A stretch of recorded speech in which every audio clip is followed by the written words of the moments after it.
Meeting to order. Hope everybody's doing well. It's not too rainy out there. We're going to go ahead and call to order, and we're going to have the invocation by Pastor Rudy Howard, a pledge allegiance by Commissioner Larry Harvey.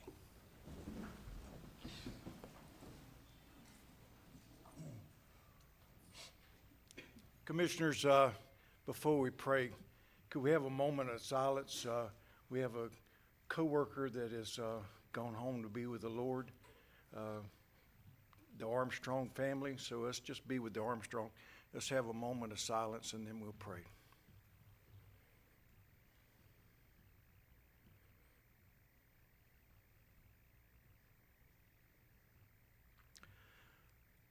Father, it's me again, Lord. I just ask you to just take and allow me to come into your presence, Lord. And Lord, we have a burden that our family has lost one, but Lord, we're sure that he's in the arms of Jesus, Lord. And Lord, we ask you to just take and allow us to take and look to you today. Lord, it says where 2 or 3 are gathered in your name. Lord, today there's a lot of people gathered here today, and I pray that there's some that are gathered in your name today that will just take and worship you. Because today, even though it's raining, Lord, your word says this is the day that you've made, and I'm to rejoice and be glad in it. Lord, I'm just rejoicing that I was able to wake up this morning and just take and view the liquid gold of nourishment that you're providing your land. You know where it's going. But Lord, we ask you just take and let us understand that when we pray to you, Lord, you have some stipulations. And one of the ones that reminds me, Lord, is when you allowed prayer to go of the anointing of the temple, where it says, if my people who are called by my name shall humble themselves, seek my face, Lord, and turn from their wicked ways, and then will I heal their land. Today, Lord, we ask you to take and come upon these commissioners, let them die of self and let them just put on what you want them to say. And Lord, the people that's in this room, give them that spirit of love on this eve where America celebrates Valentine's Day. But to the Christian, every day is Valentine's Day, because we are to love thy neighbors ourselves, and it should be. And Lord, we just love you today, and we thank you for what you're going to do. We're going to praise your name into the highest name, the name that's above all names. Lord, we just love you. In your Son, Jesus' name, amen. Amen. You will join me in the pledge? I pledge allegiance to the flag of the United States of America and to the republic for which it stands, one nation, under God, indivisible, with liberty and justice for all.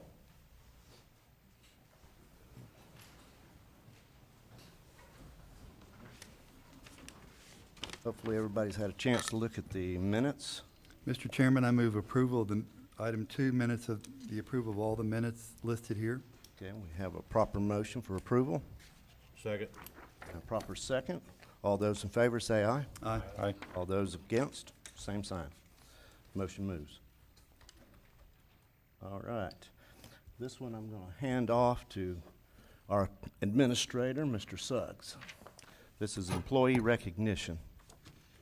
Thank you, Mr. Chairman. If you don't mind, I'll step down to the podium. Yes, sir. And I can say you look very nice without your glasses on today. Let's just hope I can see well enough to read this morning.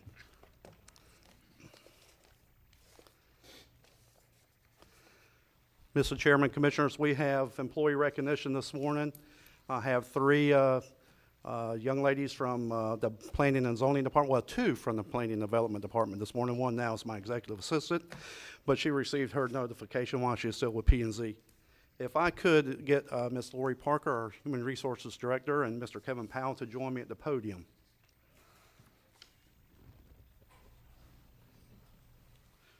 It might take Mr. Powell just a second. We'll go ahead and start as he's hopping on down here. Mr. Powell just had knee surgery in 3 weeks, and he's back on the job. Good to see He him deserves back. a round of recognition as well. Yeah.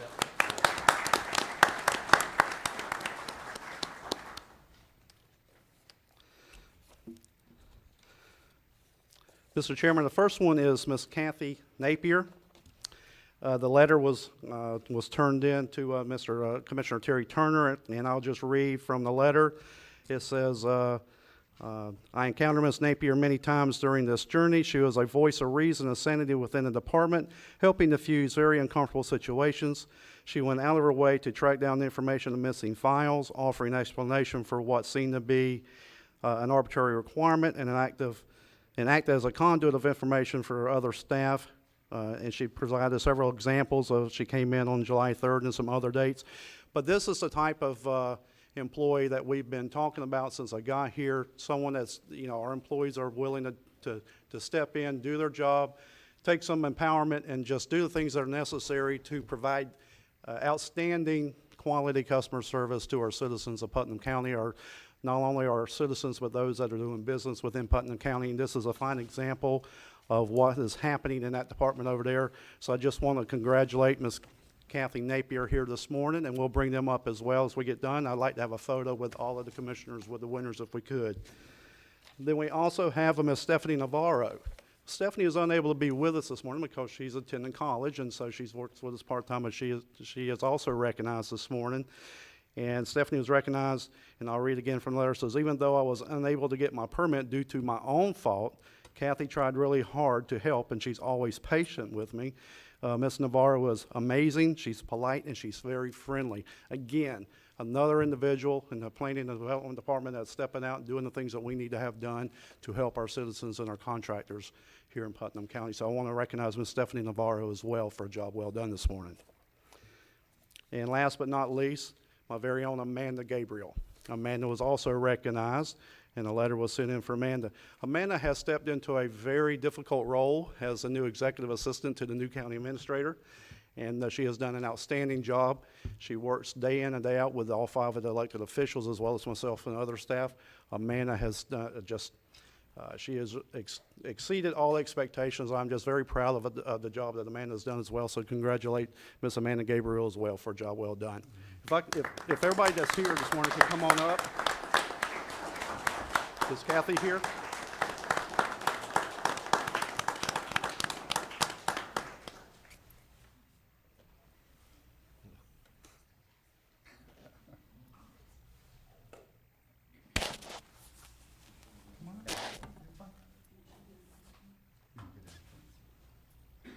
Again, just want to take the opportunity to personally thank Ms. Napier as well as Ms. Gabriel, who's here this morning, and Ms. Stephanie, who's not, again, for a job well done and for being a part of my team and for exhibiting the excellence that we have come to know here, and I'm so proud of all of them, so thank you very much. Thank you, Amanda. You ladies go ahead.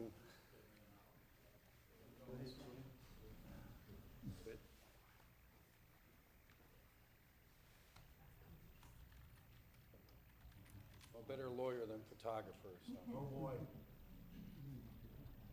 All right. Let me do another. All right, let's hope for the best.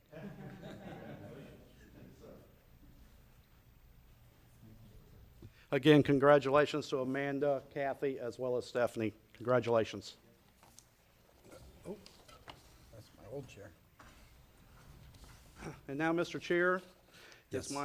it's my pleasure again this morning to do the announcement of our Employee of the Quarter. Our Employee of the Quarter this quarter comes from Public Works. She is a Public Works receptionist, and I'll just read from the Public Works nominating form. It says, Samantha performs all her assigned job duties with dedicated diligence. She always jumps into every endeavor with a can-do attitude. Samantha can be called upon to perform tasks outside of her training and regular job duties. Hurricane Irma, she reported to the EOC with no training to assist multiple departments with the storm responsive activities. She continues to assist with Hurricane Irma work needed for the $2 million in FEMA reimbursements. Samantha conceded to helping and completing the complex reporting documents activities required by FEMA reimbursement while supporting the OPS employee who is temporarily filling in for her regular position. This extra effort has relieved the county of having to hire additional employee. Samantha, in her regular position, receives all calls received from citizens directed to Public Works. To date, she has been relentlessly berated innumerable times, but has never retaliated or received any complaint from the public. When called upon, Samantha will help any employee with a need. Samantha has proven herself as one of the most dedicated employees in Public Works during regular operating hours and emergency operations.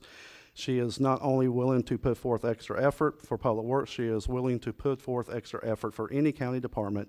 It may call upon her, as proven by her performance during Hurricane Irma.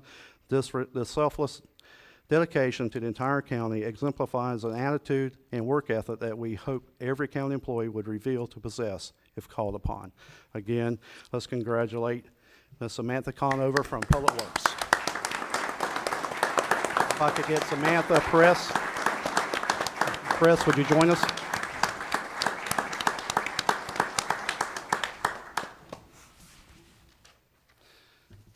Ms. Conover, it is absolutely my pleasure this morning to present you with the Employee of the Quarter, and again, share with you how proud we are of you and how excited we are to have you as part of the Putnam team. Congratulations and a job well done. Thank you so much. Commissioners?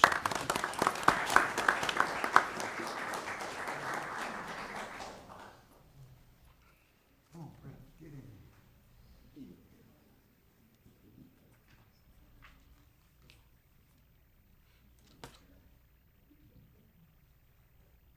You all tightened up? Can you get it in there?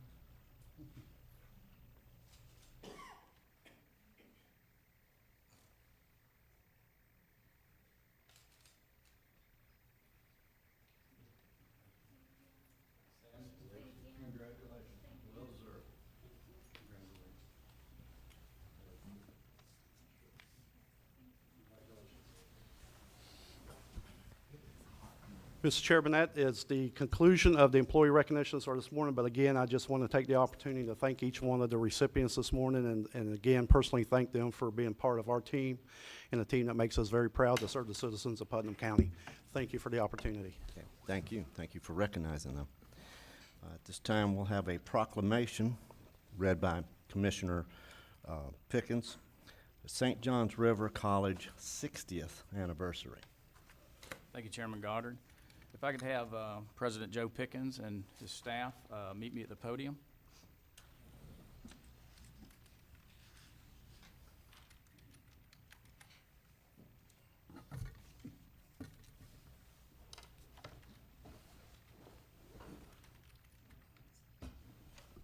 It is truly an honor for me to be a commissioner for Putnam County. And it's truly an honor for me to be asked to present and read this proclamation to recognize St. John's River State College for 60 years of commitment to education and excellence for Putnam County and then two other, St. Johns County and Clay County. The relationship with St. John's River State College and the Pickens family goes back to when my dad was on the Board of Trustees for a number of years in the 70s. He was very proud of that appointment by the governor and served and was very proud of that. Most of you know that my brother, Joe Pickens, is currently the president, and we're very proud of the work that he has done there. And also my relationship with some of the staff, some that are standing behind me, Caroline Tingle, Melissa Miller, and we can't forget a hometown Crescent City boy, Mr. Gilbert Evans. So bear with me. This is a long proclamation, so bear with me as I read this. A proclamation recognizing February 25th, 2018 as St. John's River State College Day and commemorating the college's 60th anniversary.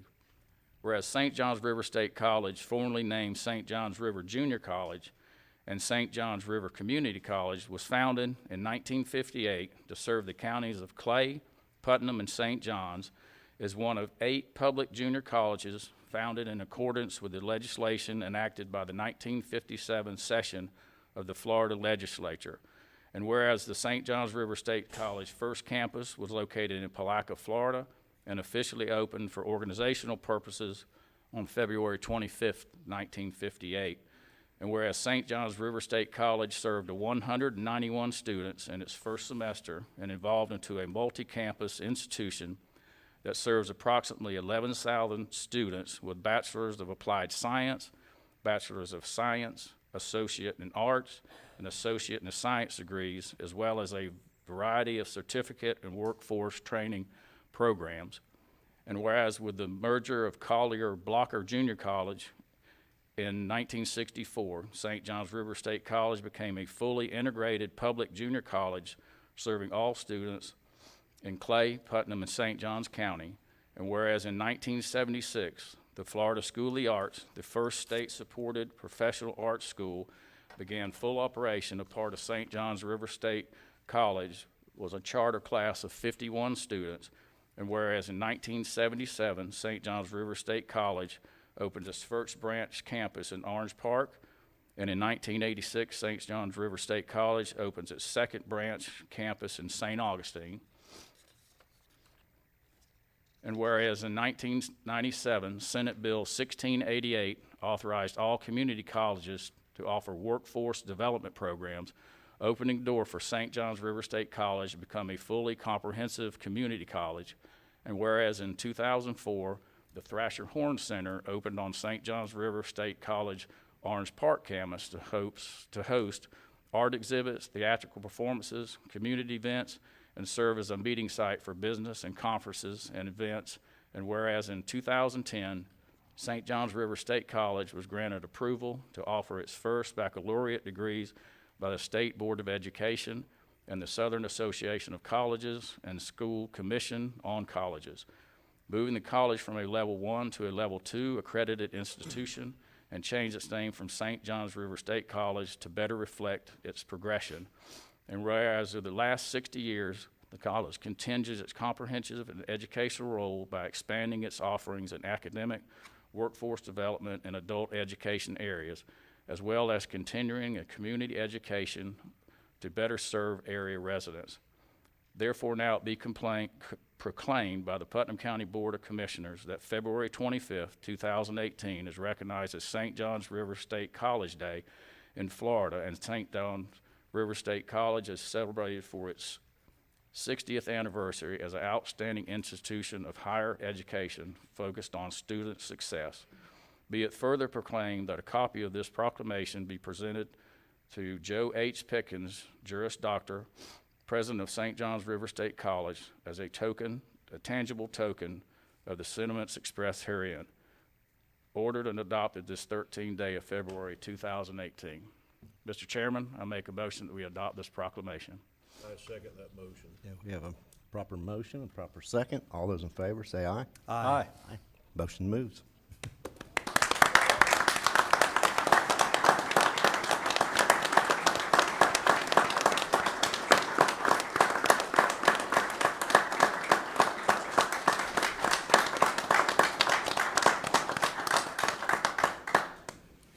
Well, thank you. I actually came because I wanted to see my brother and Terry Turner wearing a coat and tie in the same place at the same time. Thank you very much for this, and we look forward to going to Clay County this afternoon and St. Johns County next week, and to the Florida Legislature in a couple of weeks to receive proclamations recognizing the service of St. John's River State College in all three of the communities that we serve for some 60 years. I'd be remiss if I didn't recognize the contributions that Dr. Robert McClendon made to the college in his some 36 years of being the president of college and really the face of the college. Someone whose legacy is still so great that even though I'm in my, hard to believe, my 10th year of being the president of St. John's River State College, I'm still considered the new president by many as a result of Dr. McClendon's work. I'd like to recognize also Kate Adornetto, who works for the college and is the director of fundraising and alumni engagement. And I think she's been mentioned before, but Melissa Miller, in addition to being the senior vice president of the college, is also the Palatka campus executive director and is in charge of all Palatka operations. This is truly a great honor, and we thank you for recognizing us today. Thank you.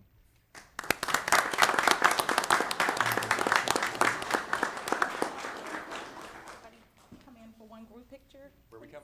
Right there, right there. You can just all, just come a little closer. Yeah. Thank you. Ready? 1, 2, 3. Thank you. Can we get one with a kiss? Oh, but everybody, We're gonna, yeah, come up here. I'll come there then. County in the background. No, you stand up front, we're gonna sit the commissioner stand. Oh, Mr. Chairman, you get to sign Mr. Pickens. Get right over there.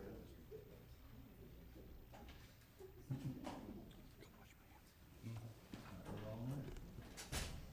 And make me look good today.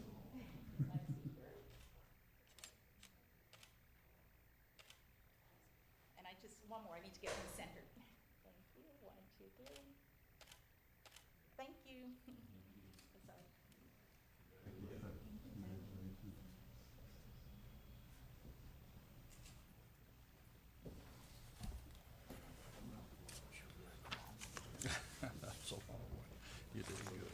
Commissioner Pickens, you did well on that link. Did.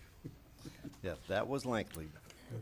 60 years. That's right. That college has been there longer than Joe, right?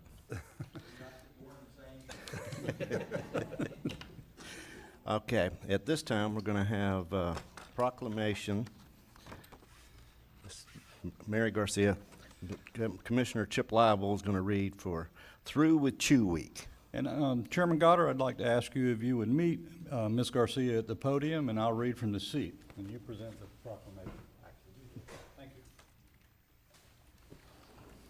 Bring everybody up. Mr. Powell, you want to bring, yeah, Yes. won't you bring your group up? I heard them practicing in here at 8 o'clock this morning. I know they have something to say.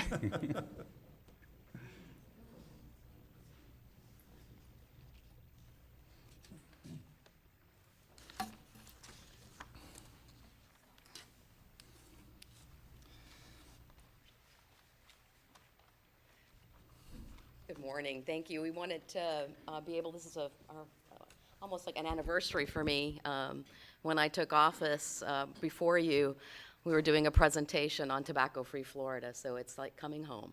So I appreciate that. And for us, this is really special to do a proclamation for Through with Chew, but it's really not about me. It's about the students behind me and the work that David Powell has done with our students working against tobacco. And I want them to be the highlight today, so thank you. Do you want them to do their little presentation first and then do the proclamation? Let's do their presentation first. Is that all right with you? Yes.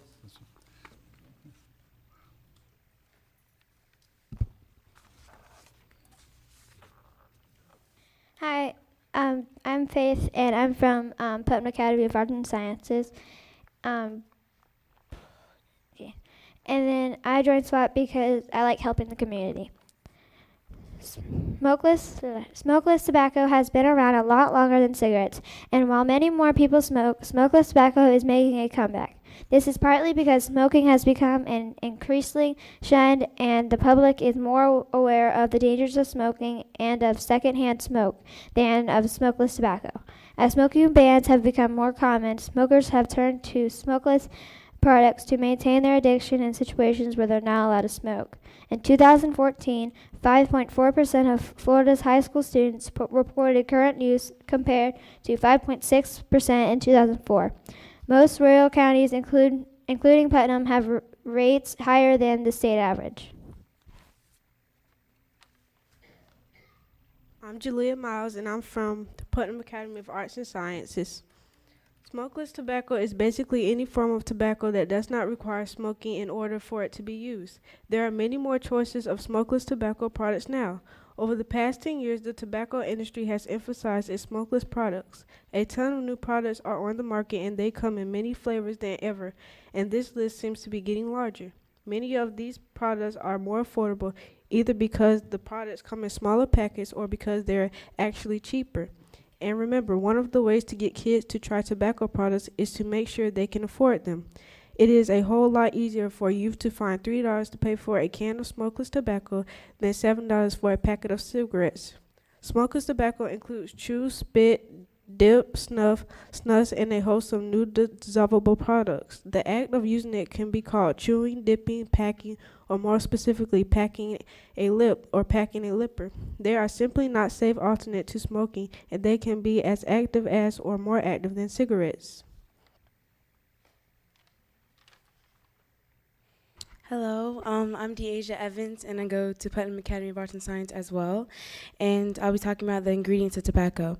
We know that smokeless tobacco is made from tobacco leaves, that it contains nicotine. It is the nicotine that makes it addictive.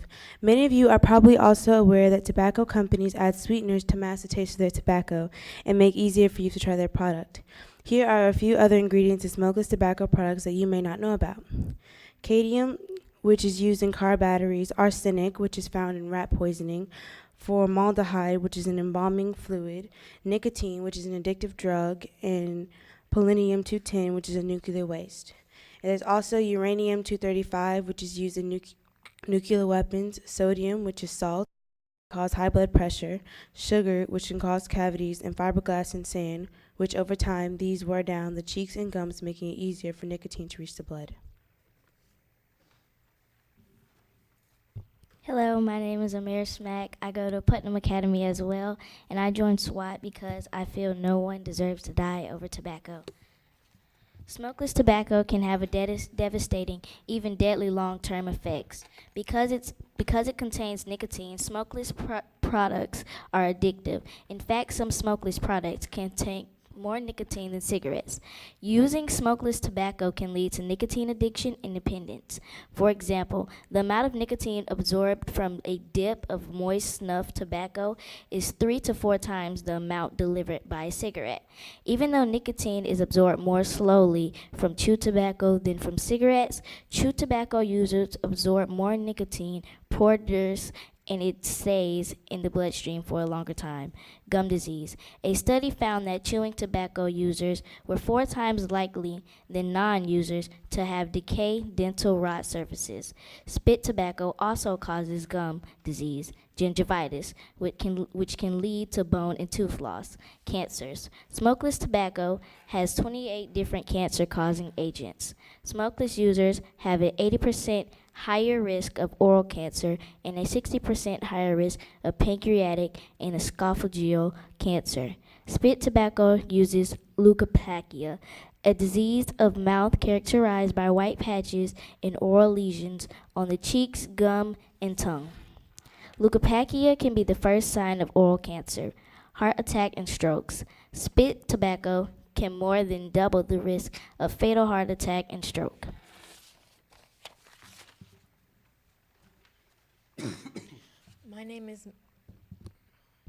My name is Maya Brown, and I go to CL Overturf 6th Grade Center. I joined SWAT to help my community end tobacco. In Putnam County, 5.3% of youth 11 through 17 use smokeless tobacco according to the 2016 Florida Youth Tobacco Survey. The statewide rate is 3.4%. Rural counties typically have higher rates.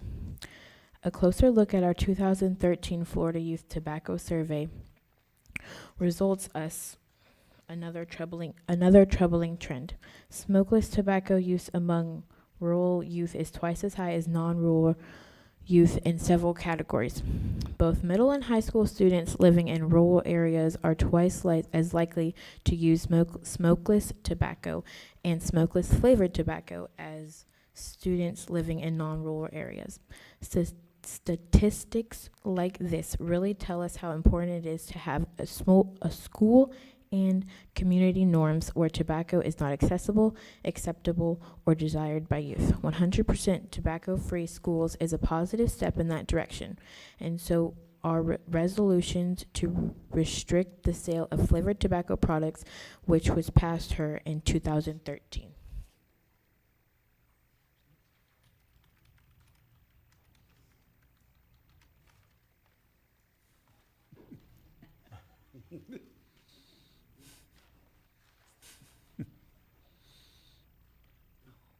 My name is Blake, and I go to CL Overturf. This is an actual document from U.S. Tobacco, #1 in Spit. In this document, They were trying to determine how to make the use of spit tobacco easier for new users than kids. There were 3 problems that new users experienced that they needed to overcome.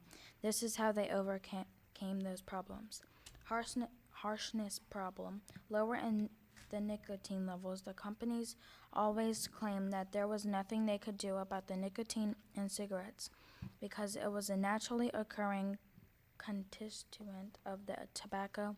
In reality, we know that they manipulate the nicotine levels to achieve exactly the level of nicotine they desire for each product. Eventually, as their addition grows, they will follow the UST graduation strategy and will move on to higher nicotine products like Copenhagen. As their old ad, Copenhagen, once boasted, sooner or later it's Copenhagen. Float. The paper is like a tea bag that contains the product and keeps it from moving around and getting stuck in teeth, going down the throat, etc. Once the user has developed the leathery pouch, like an area in their gums, that comes from using spit tobacco, this paper pouch becomes less necessary. Taste. The lower nicotine product may not burn, but it still tastes bad or unfamiliar to a kid. So give it the taste that is familiar to kids. Candy.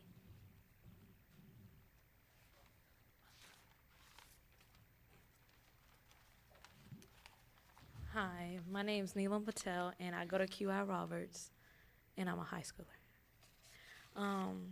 Okay. So for U.S. smokeless tobacco, the result of this experiment to solve these 3 problems was the Skoal Bandit. The Bandit is a special of Skoal that packaged the smokeless tobacco in a pouch, same to a tea bag. Bandits are flavored and have lower nicotine content. So here is a quote from one of the U.S. smokeless tobacco once secret document. So who do you think they are trying to attract with a cherry product?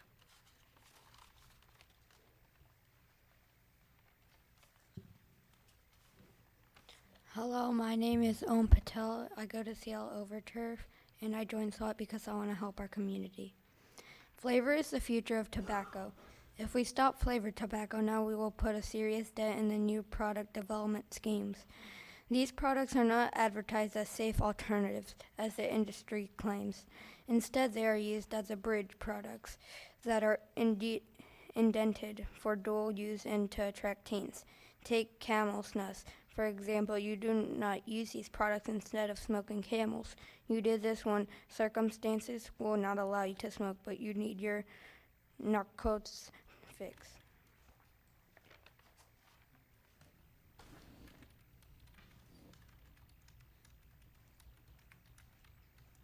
You ready As for you can tell, most of these proclamation? kids, this is the first time they actually saw the presentation was this morning. We just found out last week that we were actually going to be giving a presentation. So kudos to them for such a great job. Thank you, guys. Good job.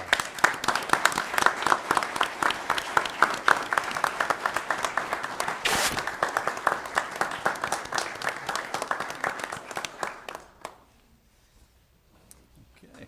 Commissioner, if you don't mind. We're ready. I'd like to thank the students working against tobacco. You're a great group, and in Putnam County, it's a long-serving group. We've had quite a few of your ranks go on to be officers in the state, and we have great success. So with that, I'm going to read a proclamation entitled Through with Chew Week.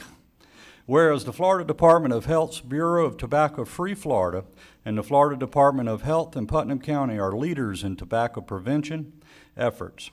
Whereas using smokeless tobacco can lead to nicotine addiction, and whereas smokeless tobacco products like chew and dip contain 28 cancer-causing chemicals, and whereas smokeless tobacco causes cancer of the mouth, esophagus, and pancreas, and whereas the rate of smokeless tobacco use has not decreased as drastically as cigarette use from 2012 to 2016. And whereas once adolescents start using one tobacco product, they are more likely to experiment with others.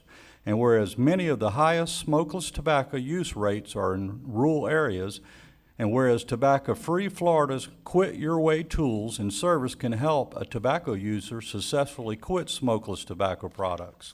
And now, therefore, we, the Putnam County Board of Commissioners, do hereby proclaim February 18th through 24th, 2018 as Through with Chew Week in Putnam County.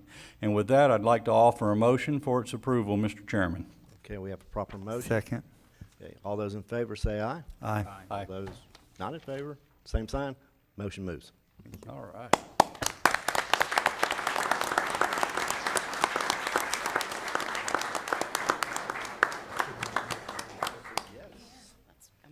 Yes, we'd love to have it. Put him in the middle.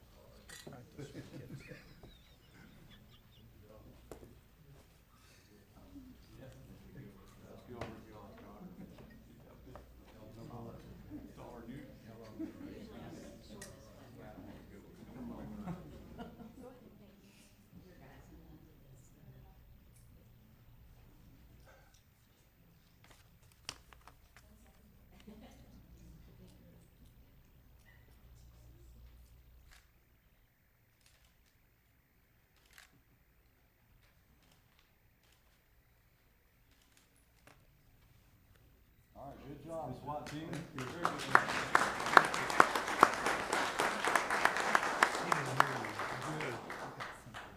Through with Chew Week.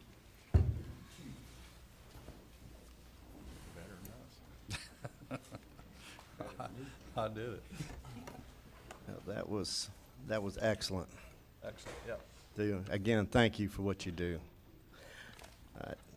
Now, we're going to move this over to Commissioner Harvey. No, to Sheriff Deloach right now, first. Oh, that's right. Yeah. It's all right, my notes. I'm going to move this to Mr. Sheriff Deloach.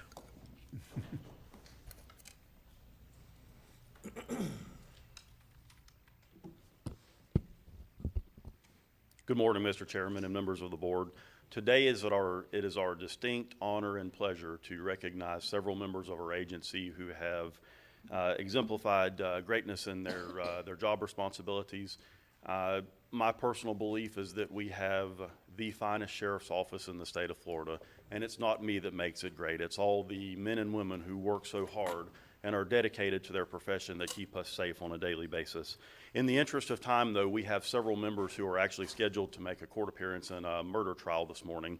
So what I'm going to do is allow Colonel Wells to read the citation as I call the members up to be recognized. We'll go a little bit out of order so we can get some of them to their court appearance and trial. The first presentation will be Sheriff's Achievement Medal, and if Sergeant Katrina Young, Sergeant Cindy Jordan, Corporal Jared Carter, Communications Officer Sean Daly, and Communications Officer Tammy McEnroe would join me at the podium. Colonel Wells will read the citation prior to the presentation of awards. Thank you, Sheriff. Momentarily, when we're finished with this group, we're going to reflect on some outstanding work that the individuals of our agency have done over the past few months. However, let us never forget that none of this would be possible without the often overlooked but very dedicated and excellent team of emergency communications operators, specifically those mentioned by Sheriff Deloach. Specifically, within a 12-hour period, our communications center received, directed, and coordinated two very intense and critical incidents. The first being multiple shootings and carjackings that took place in Palaca, along with a subsequent vehicle chase and suspect capture, which we'll talk more about later. The second incident was a shooting in the Interlochen Lake Estates area, in which one person was killed and another was injured. The suspects in this incident were also captured very quickly. The communications operators answered numerous emergency calls during these events, stayed on the phones gathering critical information from victims and witnesses, quickly and accurately relayed valuable information to the deputies on the street, coordinated a response from multiple agencies and special teams both on the ground and in the air. These operators calculated possible escape routes of the suspects and deployed field units to positions, resulting in the capture of all suspects. All of this while being understaffed and faced with radio deficiencies, often requiring field units to repeat radio traffic. On behalf of every deputy sheriff who has ever relied on a dedicated emergency communications operator as a lifeline, thank you all for your dedicated service to the citizens of Putnam County.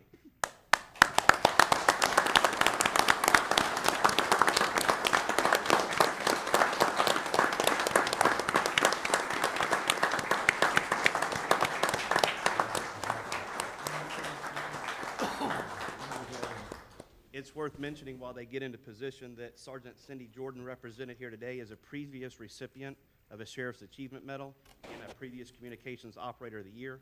Tammy McEnroe is a previous recipient of a Sheriff's Achievement Medal, Communications Operator of the Year, Administration Employee of the Year, and Supervisor of the Year.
Going for it.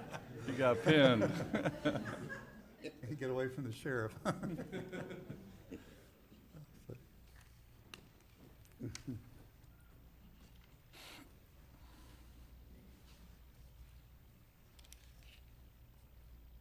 Which ones do you want to do next? Life-saving? Okay. Next, if I could have Deputy Darren Riley and Deputy Walter Clough come up. We're presenting them with 2 life-saving medals today. And as they approach, Colonel Wells will read the citation again. On December 14th, 2017, Deputy Darren Riley and Deputy Walter Clough responded to a cardiac arrest call in Interlaken. Deputy Riley was the first to arrive and immediately began cardiopulmonary resuscitation. Deputy Clough arrived moments later and began working seamlessly with Deputy Riley. Deputy Clough attached his issued automated external defibrillator, and the instrument indicated that electrical shock was needed. The 2 deputies continued CPR and electrical shock until Putnam County Fire Rescue teams arrived and assumed the life-saving efforts. If not for the rapid response, adherence to training, and professional action, the patient would not have made it to the hospital for further treatment. As a result, Sheriff Deloach has awarded Deputies Riley and Clough the life-saving medal.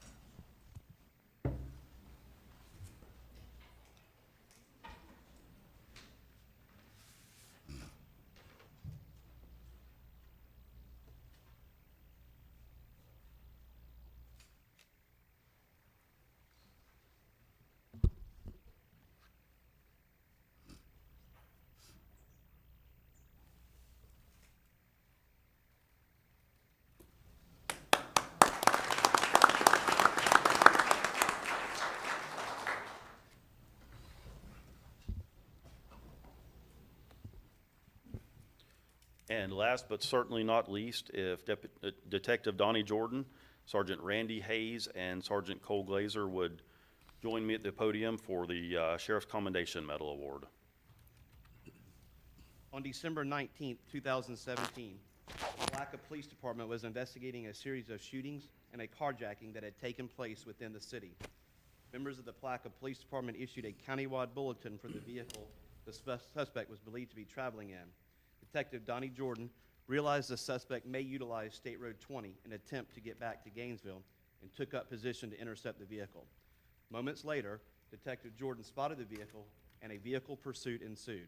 Sergeant Cole Glazer, who is a shift leader in the West District, responded to the area after hearing Deputy Jordan's radio traffic and assisted with the pursuit.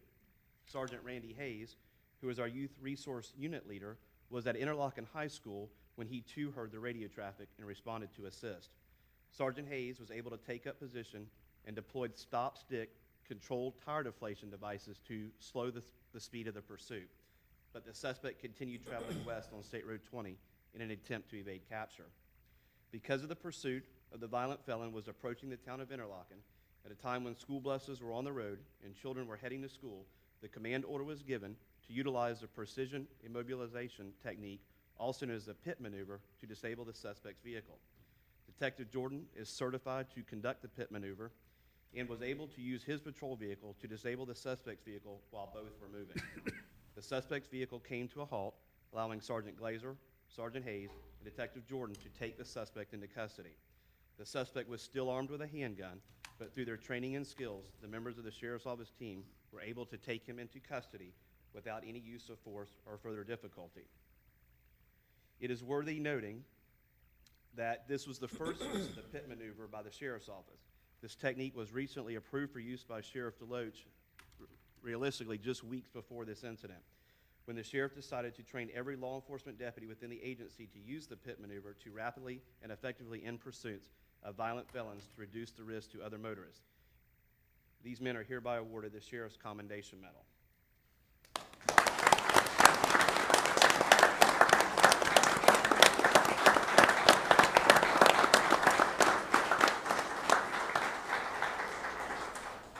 As they get into position,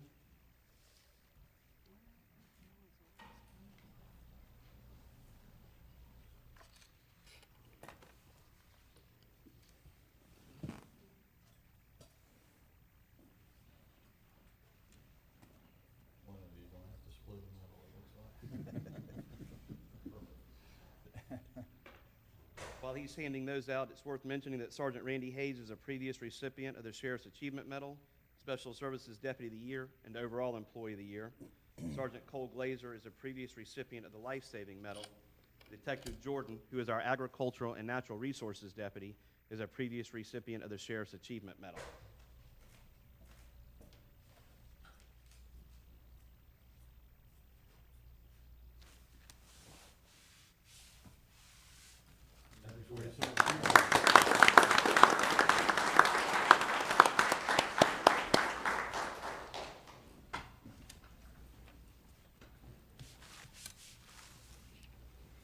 And finally, there are 4 additional awards of the Sheriff's Achievement Medal.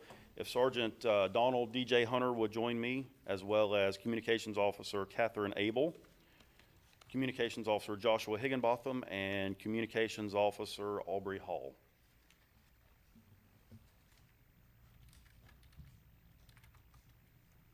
These communications operators were added shortly, I'm assuming after the agenda submission, so their names were left off. But if you'll bear with me, just to make sure they receive all due credit for their hard work, allow me to read that portion of the citation one more time. These communications officers were involved in the critical 12-hour period we spoke of a minute ago when our communications center received, directed, and coordinated 2 very intense and critical events.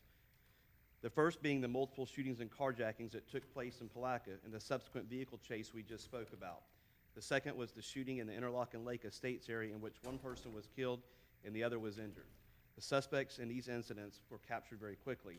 These communications operators answered numerous calls during these events, stayed on the phones with victims and witnesses, quickly gathering important information and relaying that critical information to the field units. These communications operators were critical in coordinating the response of multiple law enforcement agencies and special teams, both on the ground and in the air. These operators calculated as possible escape routes for these suspects and were able to use their skills to deploy field units and positions that resulted in the capture of every suspect involved in all of these cases. All of this while being understaffed and facing radio deficiencies that required field units to repeat traffic. On behalf, again, specifically for you 3, on behalf of every deputy sheriff and every citizen that has ever relied on you folks that work in that communications center as a lifeline, thank you very much for your service. As a result of their excellent service, the sheriff has awarded the same commendations as the previous communications operators.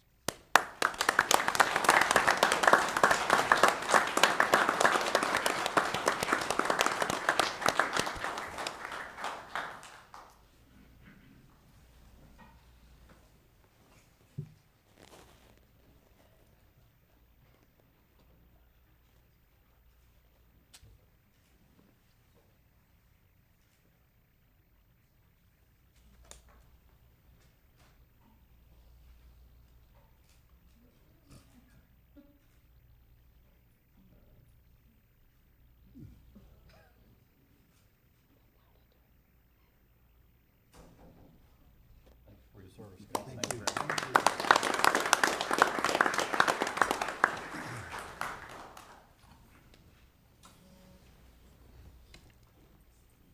Mr. Chairman, if I may, before I step down from the podium, there's another special group here that I'd like to recognize. If I could invite Captain Alicia Koleski and her class from Putnam Edge High School to join me at the podium. This is a group of young, aspiring telecommunicators who have taken it upon themselves to go down a career of public service. We entered into a partnership realizing a critical shortage of staffing in our communications center, and we're actually able to partner with Putnam Edge, one of our local charter schools here, to develop a curriculum for aspiring young teenagers who had an interest in public service. All three of these young men and women have taken it upon themselves to go through the rigorous training that's associated with the classroom portion, which also includes a state certification, which upon graduation, they'll actually be eligible to sit for the state certification exam for dispatchers that is administered by the Florida Department of Health. So I just wanted to take a moment to recognize them for their excellence. Good job.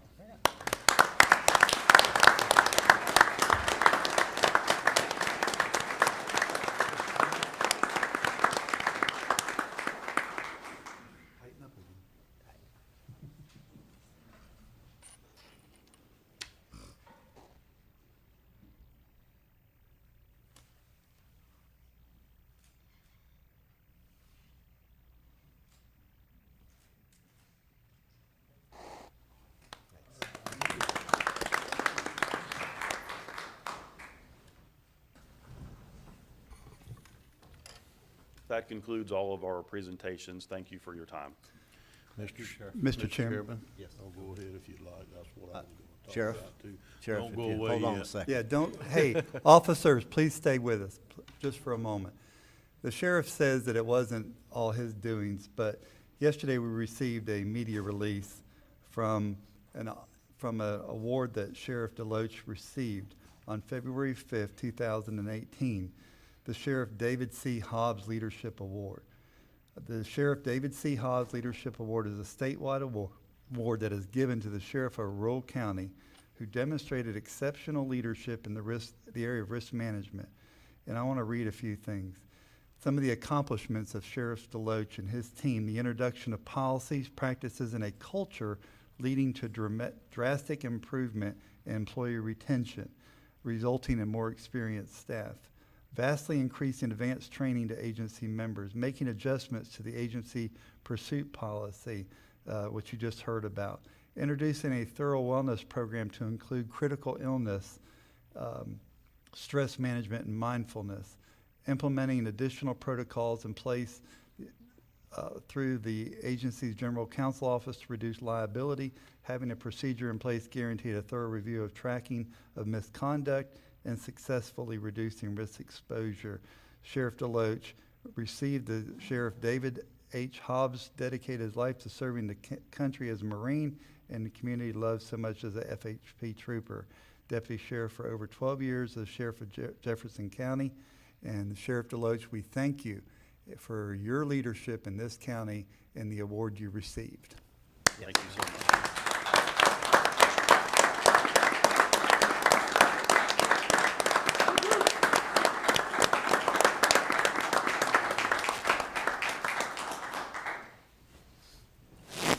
Expecting that, were you? Thank you so much. Thank you. Okay, at this time, we're going to have a 3-minute recess. We're going to reopen the Port Authority when we reconvene. Actually, we won't reconvene our meeting, and then we'll open the Port Authority. But then we're going to have public comment. Any public comments, it's best if you get one of these cards, fill it out. They're right there on the side there. Bring it up here and give it to Ms. Tony, and she'll bring it up here. With that, we'll have a 3-minute recess.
Minutes. Mr. Chairman, I move approval of minutes of the January 9th Port Authority meeting. Okay, we have proper. I'll second. Proper first and proper second. All those in favor say aye. Aye. All those against, same sign. Thank you. We also have the Motion passed. January 23rd. That's right, and the January 23rd. I'm sorry. Okay, you want to read? Move approval of January 23rd Port Authority regular meeting minutes. Okay, so that's proper first on that. I'll second it. And a proper second. All those in favor say aye. Aye. All those against, same sign. Motion passed. All right, let's open new business. Do we have any new business? Mr. Chairman, I think that this is also on the agenda for the workshop this afternoon. I think I'll wait till then to bring up a comment that I have on the porch. Okay, we can do that. We were hoping, and we're still trying to get a complete map of all the properties. Still working on it, and Yes, I'll sir. bring it up this afternoon. Okay, all A right. little more complicated than what I had first in thought that it may be, but we're No, working on it. it's not a little, it's a lot. With the help of Tim and Susan and other people, we're getting there. Okay, yeah, no, it's good that we're moving. Okay, is there any old business? All right, any discussion? Seeing none, we're gonna close this meeting on the Port Authority.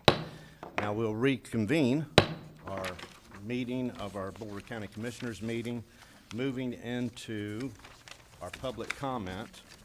Again, if you'd like to make a comment, I'd like you to fill out the blue cards. We gotta, try to keep it down to a 3-minute limit. The clock's not working up front there, so we'll just have to wave at you when it's time. Okay, Sally Baston? Yeah. If you come forward, your name and your address. My name is Sally Baston, and we're on 11 Buckles Drive, Hollister. I'm here today to ask you guys to remember to please hire some adult lifeguards for the pool. The senior citizens of Putnam County use that pool for physical therapy, and it greatly improves our quality of life.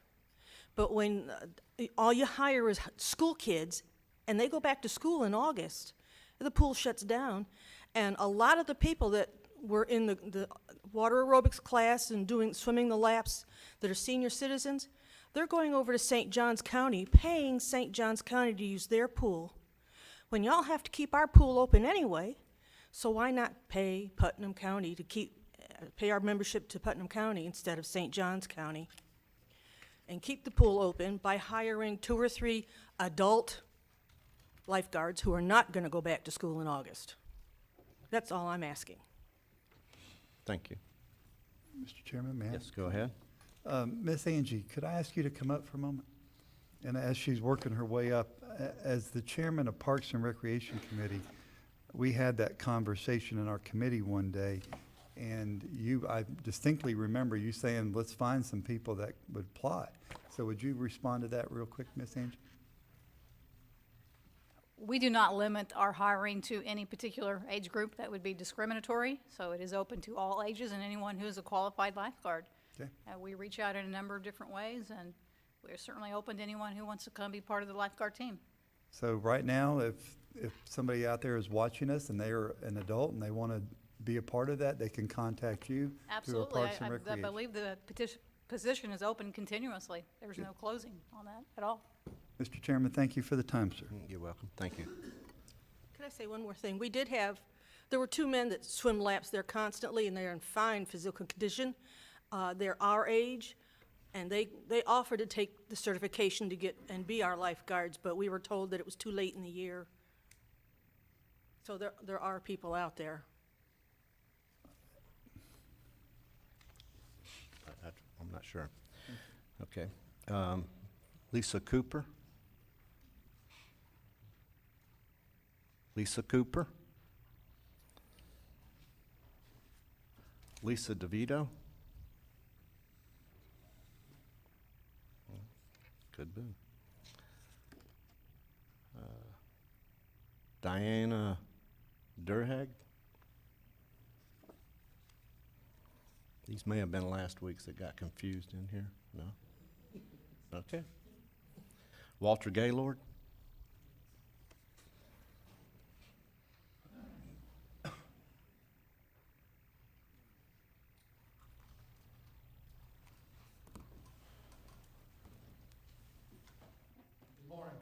Commissioners. I'm Good Walter morning. Gaylord. I live at 276 Old Woods Road, Interlaken, Florida, commonly known as Manville. I don't know if any of y'all remember that, but 2016, a portion of Old Gainesville Highway was paved from, dirt to pavement. There's 3 people that live on that road. I don't understand why we would pave a road that is a half a mile long and there's 3 people living on it. One of those people that live on that road is a county employee that drives a county pickup truck home every day. So the conflict that I have with this is very plain and simple. You spend this money to pave this road, there's 3 people that live on it. The school buses don't go down that road anymore. So we have Old Woods Road. There's 80-something people living on it, the school buses, trash collecting, and all of this, and you don't pave it. And we have buku problems with that road.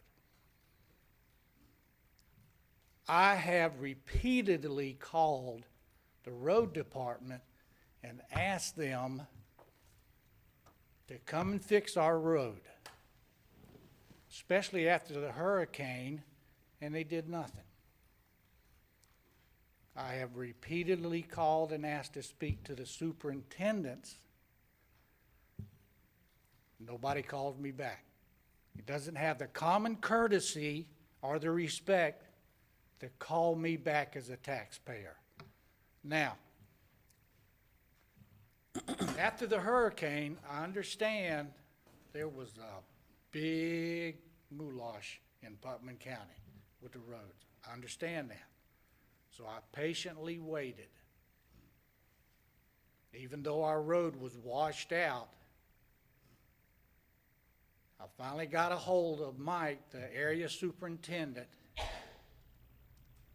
and he said, I will bring some fill in there as soon as things settle down. Never happened. October, I finally called and asked that they give him a message to call me at home so we could get this resolved. He called me back after Christmas. That's 7 weeks. Now, it don't take 5 minutes to pick up the telephone and call somebody, right, that has a concern. Repeatedly, I have called and asked to speak to Mr. Thompson, the main supervisor with the road department, and he has not called. We're in the same situation. Mr. Gaylord, I'm going to end this right here, but I'm going to have Mr. Tompkins come up if he would. But also I want to, if you are experiencing a situation like that, don't hesitate to call the commissioner's office and get one of us. You can send us an email. Our emails are very easy. Every one of us has almost the same email. Mine happens to be buddy.goddard@putnam-fl.com, and every one of us. Chip.libel, I mean, they're all the same, and you can contact the office here, and I'm sorry you're having this. The road department basically has been, actually, I've been very pleased with their progress on a lot of these things. Oh, I But- don't have a problem with that. I'm not trying to cut you off short. But what they fail to realize is Old Woods Road, that's the only way for us to get in and out, back out to Highway 20. On the portion that hasn't been paved, and they only grade it every, 5 or 6 weeks, I just don't understand. Okay, well, that's, I understand your frustration. We've got a lot of roads like that. But, Mr. Tompkins, if you would take a moment to address this if you can. No, use this one. Respectfully, I did call Mr. Gaylord back, and I had a good conversation with him a week or so ago, I generally turn my request over to my road area supervisors first, let them investigate the problem. I ask them to try to call the resident and get to what the real problem is, what's going on. I try to call them back at the last resort before they get to commission level to see if I can iron out any problems we have. I personally went and drove Old Woods Road. And I'll be very honest with the commission. I wish half our dirt roads looked as good as it looks. The garbage truck didn't have any trouble. I passed the garbage truck, must be doing 40 miles an hour down the road. I drove all the way to the end. The very end of Old Woods Road is a private road. You can tell the difference, but it is graded on our normal cycle, which right now is running approximately 6 weeks due to the rainstorms we've had. But we try to respond to every resident as quick as we can, the best we can. But as you all know, we have very limited resources right now. I have basically 2 motor graders in each zone of the county. Each grader has between 60 and 80 miles of road to grade. You know, it takes us a good 6 weeks to get through one cycle of the road. And my area supervisors do monitor roads. If we run into a situation where a big pothole or a big washout occurs, we do try to get that out of cycle, go get material put in, and make the roads passable. So, but we do our best. Like I said, I did call Mr. Gaylord back, and we had a conversation about it. I actually have a video of the road. We took a video of it, and I'll be glad to show that to the commission today at the workshop if needed to be. So that's my position on this. Okay, I don't know if that'll be necessary. Commissioner? Mr. Tompkins, if you could stay at the podium for just a moment, please. For Mr. Gaylord, in the beginning of his address to us, he was concerned about the small amount of pavement that we added to serve 3 houses, and I know why you did that. If you could explain to him the reasoning for not bringing a grader back for that little strip of road and how much resources that would cost. And there's economy of scale there, if you could explain your concept. There is, and that was on the list before I came to work here. It's more of a collector road. We looked at number of residents on, but we looked at what it connects. And like you said, it was a small section of road that we would have to send a grader there to do that. It was a decision made to go ahead and pave that road so we can keep the grader off that whole section of Hunter Road. It does have a little bit more traffic than people realize it does. And it was, as we all know, when people get a paved road, the first complaint I get is people are speeding on it. And so that did happen there. I will say this, that we do not look at where county employees live for any reason. I mean, I didn't even know they lived out there till well after I came to work here. That has absolutely no bearing on what road. We have a very quantitative analysis of roads that we do based upon traffic volume, the grading operations that we can do away with graders or do away with roads we need to grade. And it does it, what roads it does connect and what does it serve the public as a whole. Thank you, sir. Mr. Chairman? Yes. And also, let me say, Mr. Tompkins, if you'll still be there, in my first couple years here with the prior board, we talked about DOT wanting to do the old Gainesville Highway all the way to Palaca almost. And that was some of the decision that was made was to try to improve that as quick as we possibly could. So it goes all the way to Hollister now and cleans up that Hollister area. So it's part of a bigger project than just that little stretch of it. And plus, good things are coming to your community. So just hang tight. You're going to see that pretty soon, and good things are coming. Thank you, Mr. Chairman. You're welcome.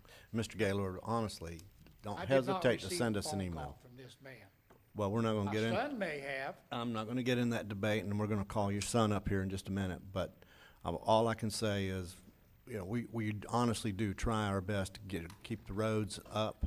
And if you do have a problem with an employee or a problem with the roads not getting done, don't hesitate to email one of us commissioners. You can definitely email me.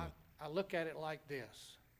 When you finally do talk to the area superintendent, his name is Mike, and he agrees and tells me I will bring in some fill to fill in these washouts. Doesn't happen. Yeah, brings well, in 2 loads, let me put it that way, 2 loads of clay and spreads it out on the road. The motor graders don't have scar fires because the county commissioners did not work it in with the deal to buy the motor graders. If you use scar fires to mix the clay in with the sand, it creates a base, a good solid base. So the base is there and the water will not run off. okay. You see the point I'm trying to make? Yes, sir, I do, and like I said, we are trying to improve, and all I can tell you is, if you have a problem, please call me, and we'll try to take it. But I'm gonna have to end this and move on to your son, Kyle.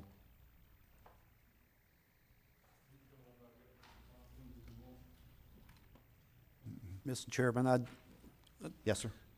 let's go ahead and hear the comments of Ms. Gaylord's son here, but I believe Mr. Tompkins needs to, if we need to continue this conversation, we can do it in the transportation meeting. He was the one that called me.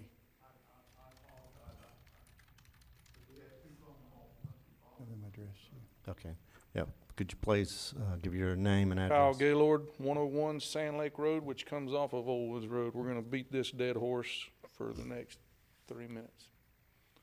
I've talked with you on the phone as well. I've talked with Mr. Tompkins on the phone. We have approximately a half a mile of dirt road that's scheduled that my father was talking about, which could have been done when they paid Fillmore to Azalea coming off of 20. I went out and did measurements on it. An average of 150 feet over pavement on the curves.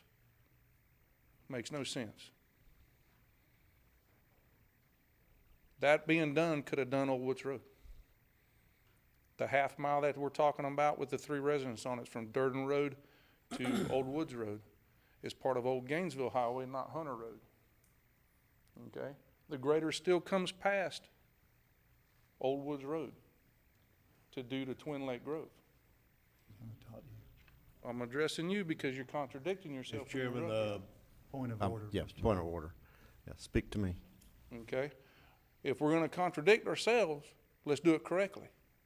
If we're trying to get rid of road graders in certain areas, why is one going right down the road another half mile? The rest of Old Gainesville to Twin Lake Grove. That's on the same schedule as Old Woods Road and Thompson Road. That's off of Rodeo. Yeah, I'm not Half gonna a get into mile. the schedule now, because do you set the schedule, or, I don't think you set the schedule, do you? Mr. Chairman, may I suggest if you'd let me to, Yes, sir. let Mr. Howell, go ahead and finish his talk, and then if you'd like it, and, he's done, then we'll ask Press if he'd like to, come up and talk about it, or give us some other direction or what's going on, instead of Okay. trying to, get them interacting. Well, I wasn't gonna go over all the roads that I know that need to be repaired. Your main concern is Woods Road, Old Woods Road. Old Woods Road. I'm gonna give you a little history on it too, if you want. Okay, if You you like make it that? brief. Okay. It's approximately half mile from Rodeo to the end where it narrows, just past 276 Old Woods Road. All right? That portion of the road was donated by the Woods family years ago to be maintained by the county. Okay? 100 homes approximately are using that road. Single entry, single exit. There is no other exit out there. All right? The Waste Pro's using it as well every Friday for trash pickup. And that's what I spoke with you on as well. And also emergency responders. Okay? If that road's in bad condition, how are we gonna send emergency responders down there? They gonna get there in time? I hope so. It's currently scheduled a little past once a month for maintenance. The issues we're having are regular maintenance, inconsistent maintenance, no ditches, no crown, no runoff, no tapering onto the adjoining roads. Failed or inaccurate communication from county maintenance.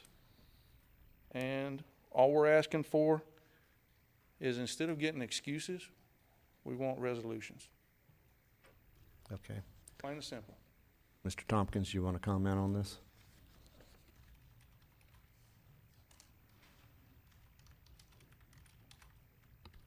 Yes, sir. As we all know, what we call Hunter Road or Old Gainesville Highway, the portion we did not pave, we have right-of-way issues in that area. We have very restrained right-of-way. We went over this at length at one of our Transportation Committee meetings. We've had a couple residents ask for it to be paved. We're trying to work on the right-of-way issues now, but it's not in the shape to be paved right now. And that was brought out and discussed at length. Like I said, I drove Old Woods Road. It is in as better condition as half our roads in this county have. Yes, we are on a 6-week cycle. I mean, we are doing the best we can to get to every road on our cycle. And like I said, I have 2 graders in that whole area. Yes, we do go past some roads and we grade other ones, but as I explained, we're trying to get a system going that we can group roads together when we pave them that will alleviate a motor grader going to certain areas. And we've been successful in doing that. And, you know, and you can see that in our next dirt to pave list that we presented to you at the last transportation meeting.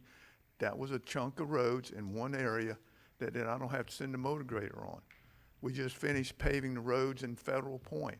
I don't have any more dirt roads in Federal Point that I have to go grade now. I don't have to send that grader all the way out there to grade dirt roads anymore. We got those paved this cycle. Yes, sir. Mr. Commissioner? Thank you, Mr. Chairman. Mr. Tompkins, we have a transportation meeting the 4th Tuesday of each month, and at 2 o'clock. We talk all things public works at that meeting. We have since I've been here, and they did it way before I got here.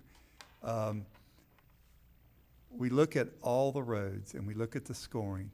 And recently, you were looking at the width of the 66-foot right-of-way, and in some areas narrowing that down so residents that live on these roads that maybe don't have that much right-of-way, we could still do something for in the future.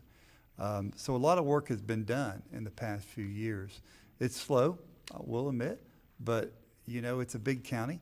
Big things are fixing to happen in your area. And I will say that the 4th Tuesday of the month, you contact your commissioner or you contact any commissioner up here, and we will let our Public Works Director know you're coming. And he'll be ready for that information. But we can't know it unless somebody calls.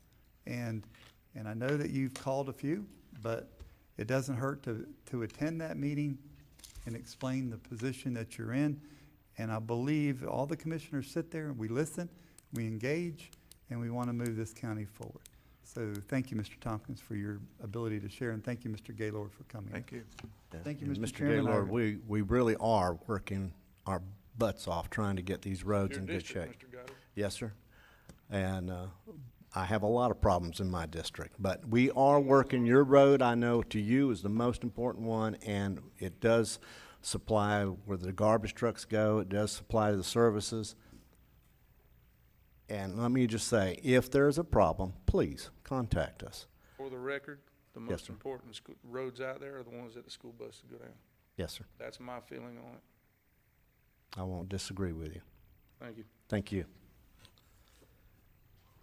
Terry Steves.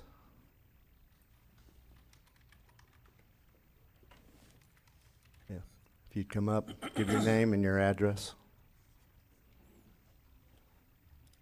My name is Terry Steves. I live at 3023 Bainbridge Road. I've talked about the roads before too, and it's still not fixed.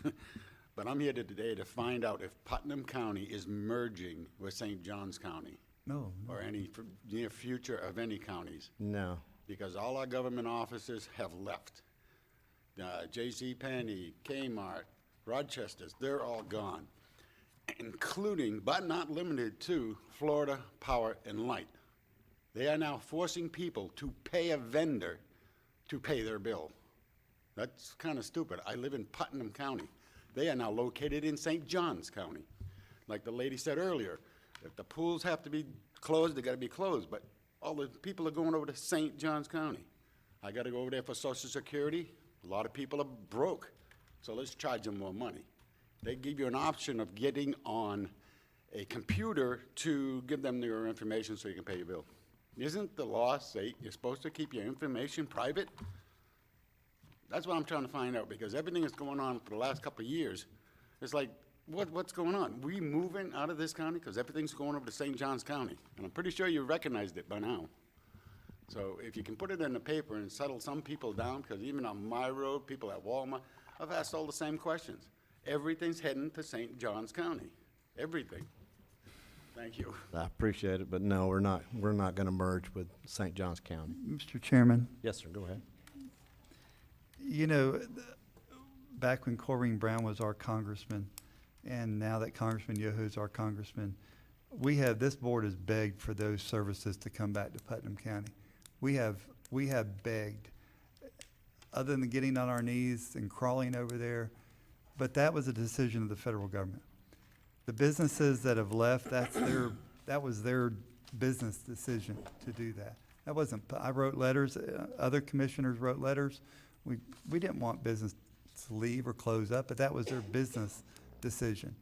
And one business tried to recreate itself so many times you didn't know what they were. So it's not the fault of this county commission. And we've got good things coming. I pay my electric bill online with Clay Electric, and they have an office right over here too. So I do that. I've got the floor, sir. I do that. So don't blame the commission for business decisions that are made in this county. Thank you, Mr. Chairman. You're welcome. All right, is there any other public comment? Seeing none, we'll close that portion, and we'll open up the consent agenda. Gentlemen, I have nothing today, Mr. Chair. Mr. Pickens? I have nothing. Mr. Harvey? I've been threatened not to have anything, but I do have item O, that I'd like to talk about. 0, huh? Oh, I'm sorry. Gotcha. Commissioner Attorney? We'll let you go on 0. 0, thank you. I have nothing today. Okay. All right. All right, Commissioner Harvey? Mr. Chairman, sanitation, talked to Mr. Suggs yesterday a little bit on this item, it's on page 106. My only concern is when the last time we went out to bid on this particular topic. Mr. Suggs, would you like to address that? Yes, sir. I've reached out. I have not been able to have a conversation yet with Mr. Gass, our solid waste director, but I do plan on having a conversation later today. And when I get that information, I'll be able to share it. If Mr. Gass has that information readily available this morning, I'm sure he can share that, but I have not been able to get that information today. Okay, it looks like Mr. Gast has the you, floor. Just for the record, I also had the same conversation with Mr. Suggs yesterday, almost exactly the same one, so. Excuse me, That Mr. Chair, contract I also was- had the same conversation. Okay. Also about 7 o'clock last night. I would have pulled O if you hadn't, so. I pulled a 0, but an O will work. Yes. That contract was bid 3 years ago, and it was a 3-year contract with 2 2-year extensions. The vendor had said that they would honor their prices from 3 years ago and continue with the contract. That's why we had asked for the extension. We've had 3 years of escalation, and they're not raising their price for the next 2 years. Are you satisfied with the work that they're providing the county? They are an excellent provider. They were by far the least expensive when the contract was bid, and they do provide an excellent service, and they are there when they say they're going to be there, and they stay until the job's done. Thank you, Mr. Gass. Mr. Chairman, I yield the floor. Mr. Chairman, whenever. Yes, it's my go ahead, turn. Commissioner. Okay. First thing, I'm real bad about not using the microphone. I'm trying to do better. How about you trying the same thing? Okay. I can't hear you. This is just for the mulching contract, correct? Correct. This is It's for, not for pickup, it's not for hauling, I mean, it's just for the bring in the debris, mulch it on site, and then hauling it on site, and then the taking it off site were the 3 prices that were in the contract. what we do, we have not, since I've been here, used the hauling portion of the contract. That's in there in case we have a large amount of material like we did after the hurricanes. And if we needed somebody to be able to do it, we had the contract there. The only thing we use them for is actually grinding the vegetative waste that is delivered to the So landfill. this is only for mulching, That's it. the answer to the question. Yes. Okay. I have no further questions, Mr. Chairman. Yes, sir. Go ahead, Commissioner. Yes, and with Commissioner Turner, it's about the same question as far as hauling. If we were to have an abundance of this cover, could we sell it to the same source that we sold the storm debris to? Could it be hauled there? Because we do occasionally get too much of it, and, you know. This material that we grind at the landfill is also the same material that we give to the citizens for free, that we allow them to take and use as road material for their driveways and, you know, parking areas and things like that. We provide this free of charge to them. We, as a county, have a little bit of a situation on sending stuff to Georgia Pacific. The contract that Georgia Pacific had requested for us to enter into has a non-disclosure clause. And with us being Sunshine, we cannot honor that type of restriction that's placed on us to enter into a contract with them. But under the storm management situation, you were able to do it. We did not do it. The prime contractor entered into an agreement with Georgia Pacific, not through the county. All right, hold that thought. Mr. Manning, is there some way we can go around that? Because we do get this stuff built up and look like little mountains out there, and it could be a revenue stream is my point here. Not the county directly. Okay.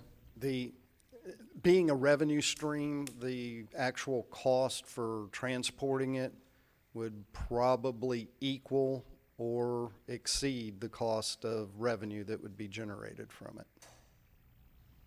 All right. Thank you. Mr. Chairman. Just a second. You finished, Mr. Commissioner? I'm done. Commissioner Harvey had the floor. Thank you, Mr. Chairman, but we could enter into an agreement with a private contractor like we did, and what they do with it is, we could use that as a revenue stream. Well, if we give it to them and it's their property, they can do with it as They can buy it from us, and whoever they sell it to is their business. Well, like this contract is $7 a ton. Right. To haul it off-site. Right.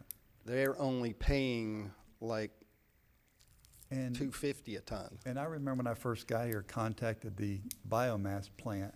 They didn't want it because there could be some debris in there that they had to have 100% cleanliness or whatever it was, and they weren't interested in it over in Alachua County.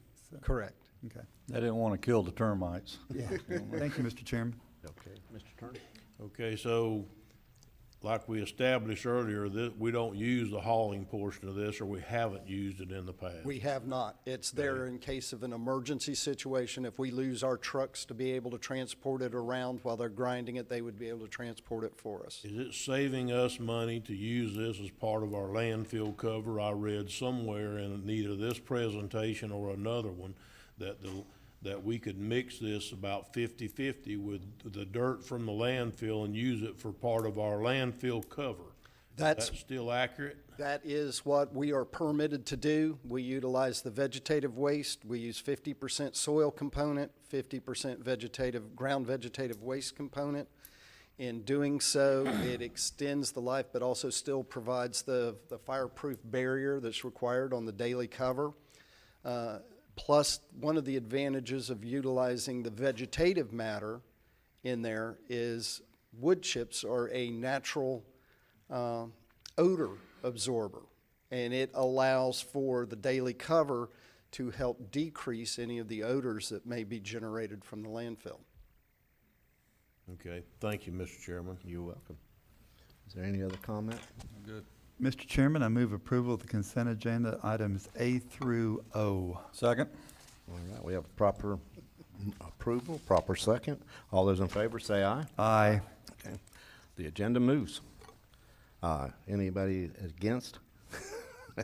Same sign. Okay. Honorable Tim Smith.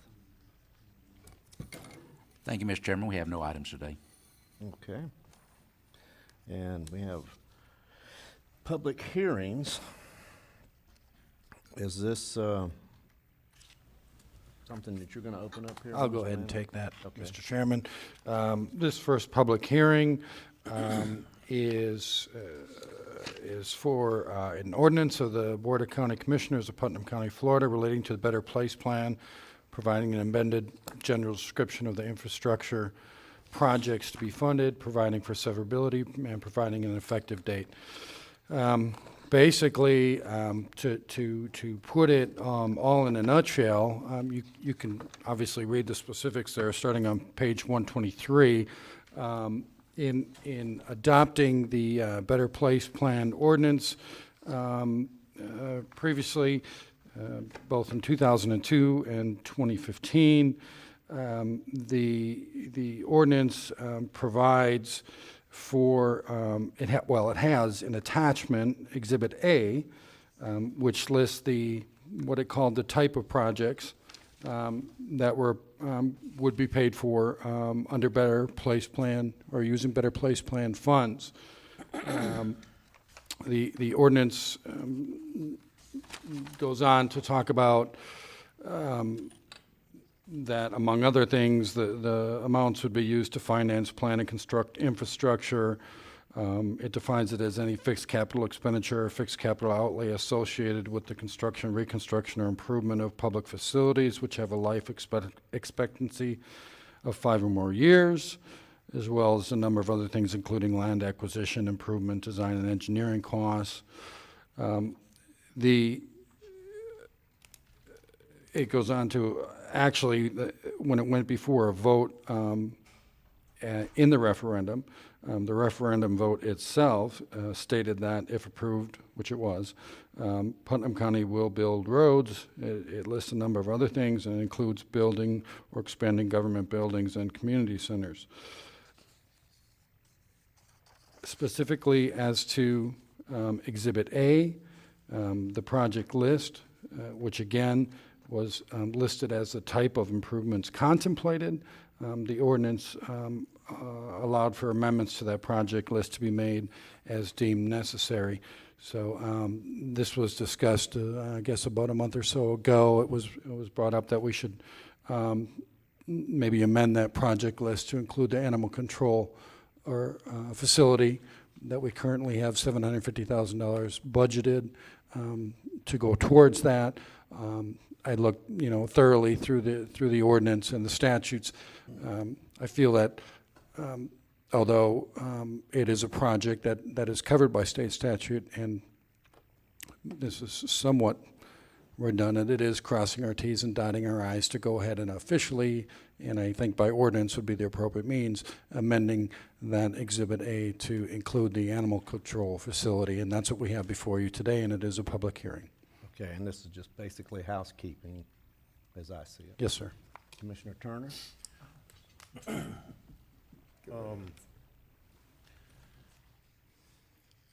I did some research on this, and I'm actually the one that found that the animal shelter wasn't on it. And before we start this discussion, I want everybody to perfectly understand that I am not against building an animal shelter.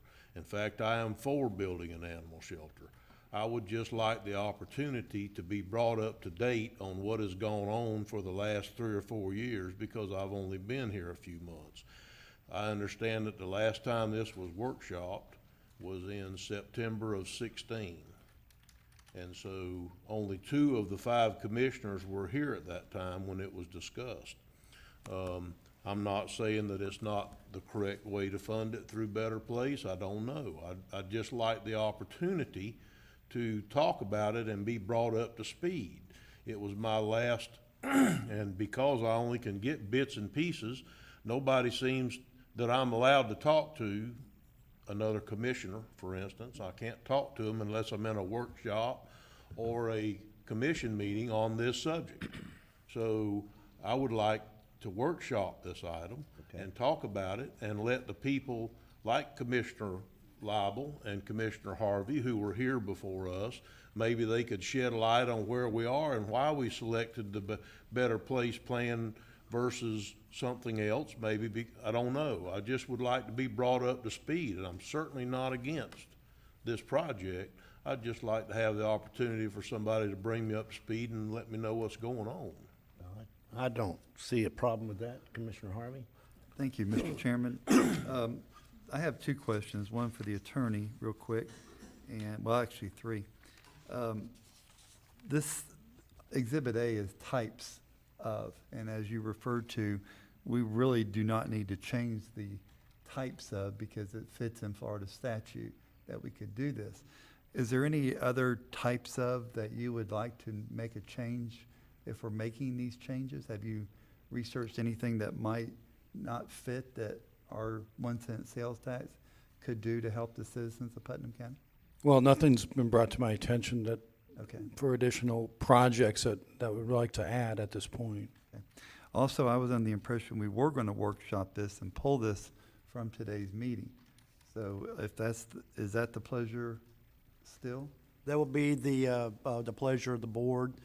We had some prior communications, yes, but it was decided to leave it on the agenda this morning. It would be a board's decision if you wanted to pull it today to move it to the workshop. Okay, thank you. Well, with that question, is our workshop is pretty full today, isn't it? Do Well, we Mr. want to Chairman, include it? if I could, please. Yes, sir, go ahead. I would like to ask Commissioner Turner and Harvey, or any other commissioner here, that if we could have a dialogue on this today, and I would have the chance to explain kind of the history. I'd like to have that if I could. Okay. So we want to just postpone this to the workshop today? Is Why that don't our we, consensus? if I could ask, I would like to do that in commissioner deliberation. Let's see if we have anybody from the public, since this is a public hearing, that would like to speak on the matter, if that's okay with other commissioners.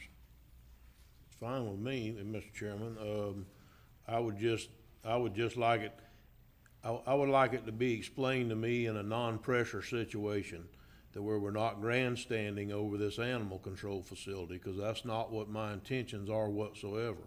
And I know that it's a project of yours, and I'm not trying to get in the way of your project. I would just like somebody to explain where we are right now. I'd be happy to do it. I understand that, that the property that was donated may or may not be suitable for the building. I don't know.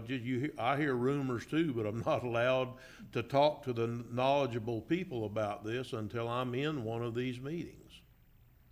Okay. So I was hoping we could do it at workshop, but if you'd rather do it today during the meeting, that's fine with me. If we could put it off to the end of the meeting.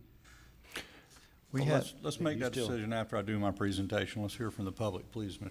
Okay. Chairman. At this point, we'll hear from the public on this, on the animal shelter project. I'd seeing no public comments. I'll turn it back to Okay, Commissioner thank you. Lible. I appreciate the floor.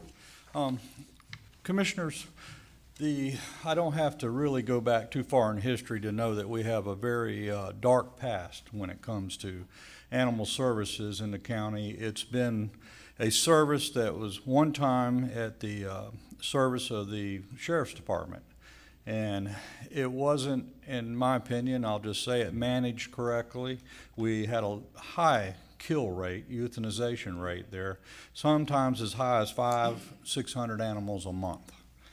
And when I was assigned to this committee, it was a daunting task to hear from the public constantly. I've been the subject of a viral email. I don't know if any of you have ever done that before, but where the subject's so controversial, you get hate letters from all over the world, even New Zealand and Australia. And it was stuff that was out of your control, but I decided to do something about it. And it's been a long road, 10 years to be honest with you. And we've tried different things, adoption centers, and eventually the previous sheriff got so frustrated with the situation and this public perception that I'm speaking of, he just dropped it abruptly and gave it to the county administrator, keys and all. And then Commissioner Harvey, you were here, and we had to take it and assign it to a department. And God bless planning and development, they did step up and keep it going. And actually, it's been a blessing in disguise. We've come out of the dark into the light. And what we really need to do is come out of the landfill with a building, and that's our intent with this. We started a discussion many times. I know you referenced September of 2016. There was a purpose for that, Commissioner Turner. That was to get it on the appropriations agenda for our legislative delegation to represent in Tallahassee. That was 16 where we were turned down, and we were advised at that time that for a project of this size and for the legislature to be interested in helping fund it, we needed to show partnerships. Well, we did get those partnerships. We pledged these Better Place plans at that time, Better Place plan monies, in the tune of $700,000. And then we had a generous land donation from a businessman here, Carl Beck. And its worth is about the same. So when we coupled those two together and went to the Florida legislature with our same consultant and representation this year, it was looked upon favorably because we had those partnerships the legislature was looking for. Now we included the legislature, so we got 3 legs to the stool, and it cleared its first appropriations committee and is projected to go through, hopefully, and not meet the governor's veto acts this year. And if that happens, we could use up to $750,000 of Better Place plan monies. I'm not advocating if we don't need to spend that, because I know you're being very conservative on that, and I appreciate that, I really do. But we don't have to spend it. But if we can get this $500,000 from the legislature, and the land does prove to be buildable, and if it doesn't, we have a backup plan, which I'm sure you're familiar with, to even go forward. So that's where we are in a short historical right now, and I would appreciate support on it, because it's not been a short thought pattern. This thing's been really a mess for a long time, and I think that this commission has grabbed it, coupled with our legislative delegation. We're going to bring it into a shining example that the rest of the nation can look at. No rural county will have, if this becomes fruitful, no rural county in this country will have these type of animal services. Only big cities with big resources. So we've really worked it amazingly to this point. And with that, I'll be quiet, and I appreciate the support. And if we want to go on to a workshop with it, I'm prepared to do that too. Thank you. Okay. Commissioner Harvey? Thank you, Mr. Chairman. Commissioner Lible, you did an excellent job in presenting the facts as they were presented. We took a beating for many years, and you hung in there. And on behalf of all the animals, I thank you. You really stepped out and did a yeoman's work on this. Thank you, sir. Planning and development and the staff. Lisa Suarez is in the room. Yeah, Lisa, that needs the credit right there. No doubt. She's done double duty for a long time. I want to say we have other partners that we don't know about. I mean, people do know about them, but if you ever visited the facilities out there at the landfill, it's not a good place to go adopt.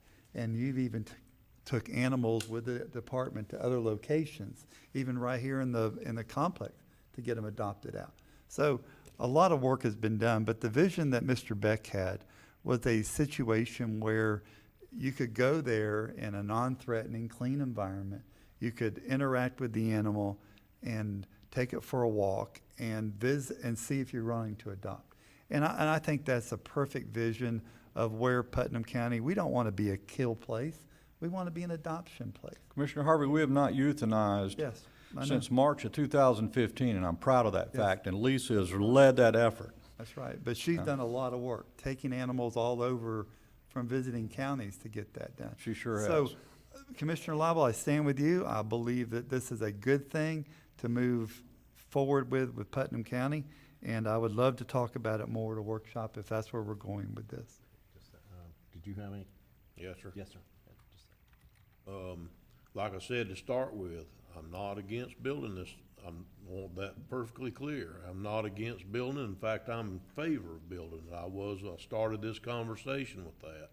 I just wanted the opportunity to gain some history and to maybe find out where it's going to go from here and how we're going to proceed. Are we going to, where are we at in the process? What is our next step? I don't think that we have to stop what we're doing here today to add animal shelter to that. But I would like to sometime in the next couple of months, I don't think you're that close to breaking ground within a month or two, are you? Not at all, and I would Okay. welcome your So expertise in the maybe construction business. Maybe in the next couple of months, we could find some room in a workshop, and we could put it in there and discuss where you are and where we're going and how we're gonna proceed, and just, you know, maybe we can help some with it instead of, and maybe get the project started. I don't have a problem with any of that, but I know that I can't talk to you unless we're in a workshop about this subject. We're doing a good job of it this morning. So- And I've kind of overlooked your expertise in this construction trade, and this board, I know, would appreciate your input. And I would like to get a half a workshop dedicated just to this, to getting it launched, because we hope to have this thing up and going, Commissioner Turner, by April 1. Actually, it was March 1, but I know we're late, and you're going to tell me we're late for this sort of thing. Yeah, Mr. Chairman, with that being said, I move that we, send this ordinance forward, on the first reading of this ordinance. Okay. Second. I was going to kind of hold it until. What was I waiting on? Mr. Manning. No, that's okay. I just wanted to clarify that it goes, it's only one reading for this ordinance, so this, it would, you know, if you all approve this today, it passes. And just to clarify, again, this won't commit you all to anything other than it's just adding it, you know, as a type of project to the list on Exhibit A. I think it's a great idea to obviously continue that conversation, and there's a lot of bright people sitting at that dais. And certainly Commissioner Turner's got a lot of experience in construction and can be very helpful, so I think that's a great idea to continue that discussion. And the only other point I wanted to make is that the $750,000 that we're talking about of Better Place plans is in this year's budget for Better Place plans, and that was part of the discussions during the budget meetings as well. So, but again, this just is adding it to the list of potential projects, of the type of projects, and certainly doesn't commit to spending any of that money until you all are happy with what we're going to be doing, and you'll have a lot of input throughout the process. Okay, Mr. Suggs? Yes, sir. Great conversation here this morning. The spirit of this commission is just keeps getting stronger. And I think the communications that we're hearing here today is just another testament of how well we want to work together, as well as do things the appropriate way. I just wanted to say that now that we've had the conversation, that this is a great example of what the private-public partnership is all about.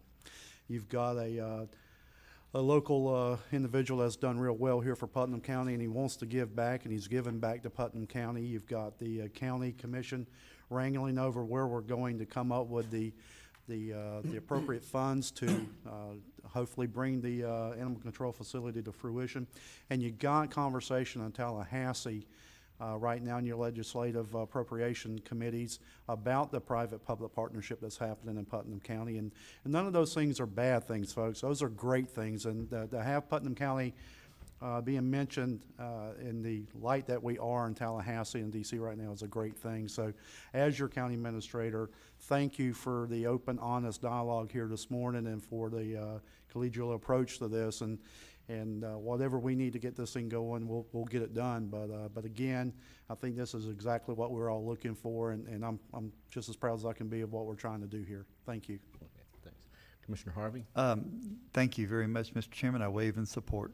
Okay. We learned that last week in Tallahassee. Yes, sir. Well, we've had a proper first and we've had a proper second. I just have a comment. Can we make sure, Mr. Suggs, that we do, when we put this on a workshop agenda, that it's not a full agenda, where we do, you know, at least half a workshop to this? I think it merits that attention. I agree. I think you're absolutely correct, and I think with the skill sets and knowledge of the 5 elected officials that are sitting here today, that will be an excellent opportunity to vet a lot of this out and have a lot of input from each of you in your areas of expertise, and I would love to have this scheduled for a half-a-day workshop. Okay, we can do that in March? That's your choice. Absolutely, we'll make it I'd happen. love it. Sooner the Love better. it. Well, And it needs to be done. Now, with we're gonna go ahead and inclusion of the approve building this. officials, top building officials. You got it? All right, and again, we've had a first, we've had a proper second. All those in favor, say aye. Aye. Aye. Aye. All those against, same sign. Thank Okay, you, motion Commissioners. moves. Thank you. Good job.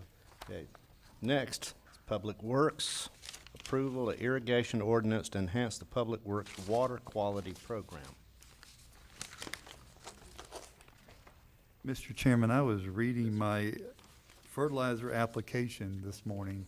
See what you've got me doing already? Yes, sir. This is the ordinance we discussed at one of the workshop transportation meeting. One of the comments made, I did contact Water Management District.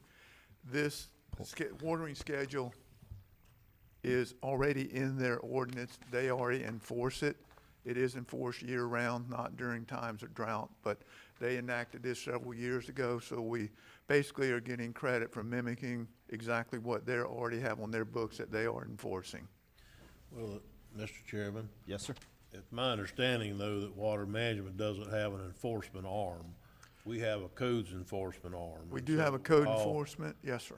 While I understand that we need the BMAP points, and I'm okay with moving this forward, you know, I'm having a big problem with this is because Public Works is getting all the points and they're reaping all the benefits, but all the expense and all the time and all of the other side of it's gonna be laid on the code enforcement.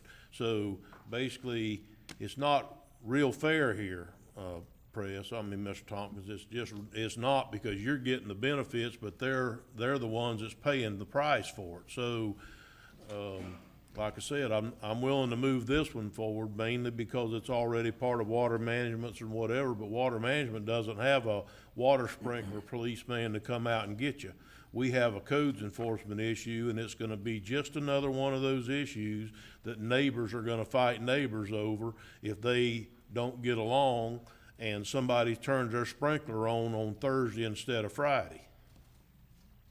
I cannot disagree with you on that, but in talking with the district, they've had people that are reported to them, and they do send letters out or enforcement action to tell people about the watering schedule. So I don't know if they actually have somebody can go out and do it, but they do take part somewhat in an enforcement side of it. And I agree with what you're saying, but I don't want to say, you know, this benefits Putnam County as a whole. This water quality credits we get affects the county as a whole, not just Public Works. We just happen to be the agency that got designated to spearhead the water quality issues that the county was saddled with by the state and the federal government. So it is a county-wide issue, and it is a county-wide credit. And I do agree with you that, yes, code enforcement will probably get the brunt of some of it, but for the betterment of the county, I think it is a good way to go.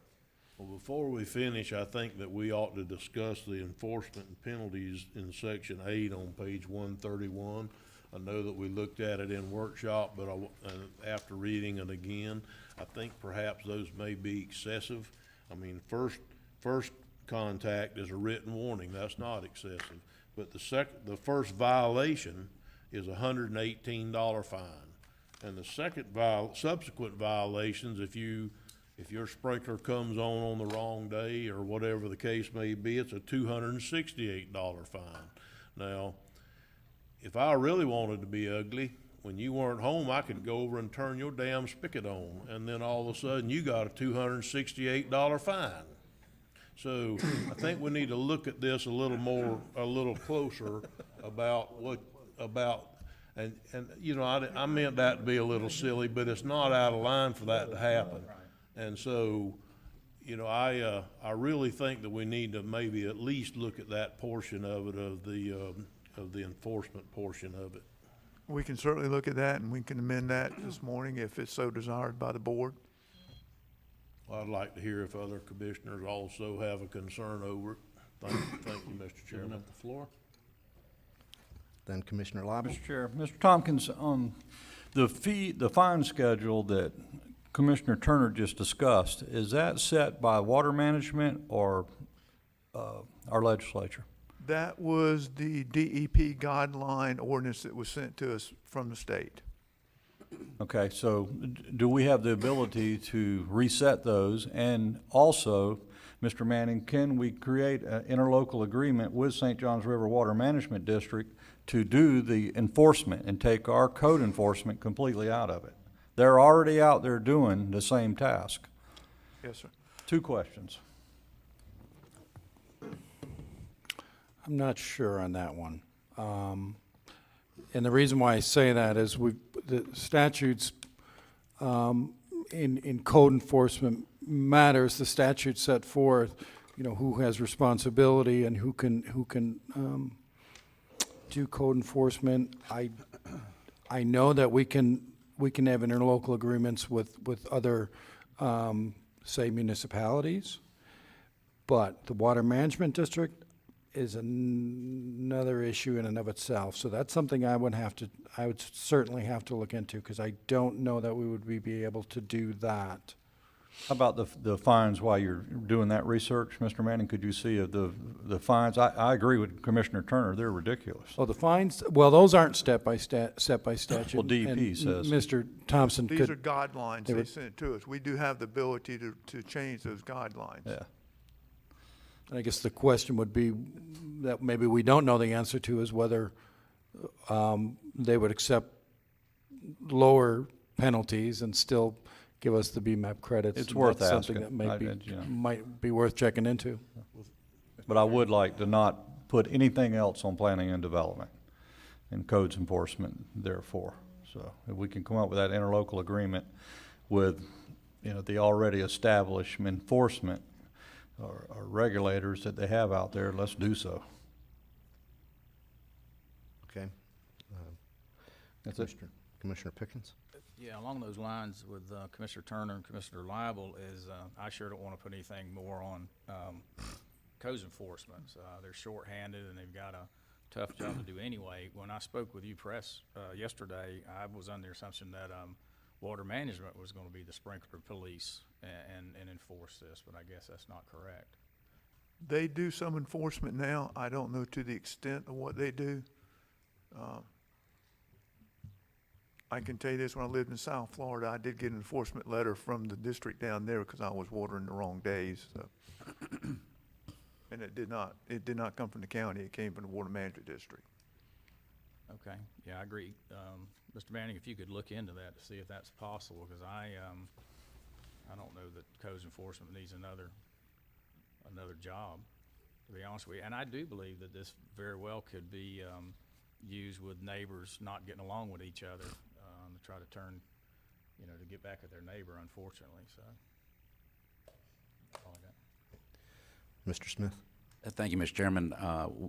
While Mr. Manning is researching some of these items you talked about, it might also be interesting for you to know what's the distribution of those fine amounts once they're collected. Because they usually don't stay here. So you take all the risk and all the work and someone else collects the money. So I would look at that too. Good point. Mr. Chairman, with everything and all the questions that we brought, I know that we had workshopped this previously, but all these questions didn't come up at workshop that day. It took some additional research and reading it again after the changes that were made that day for these to surface. On this particular ordinance, personally, I'd rather it didn't go forward today. I'd rather it either go back to workshop or let this research be finished that Commissioner Liable requested and Mr. Smith also thought we should find out about and let's see what we're doing before we just blindly send things forward. Mr. Suggs?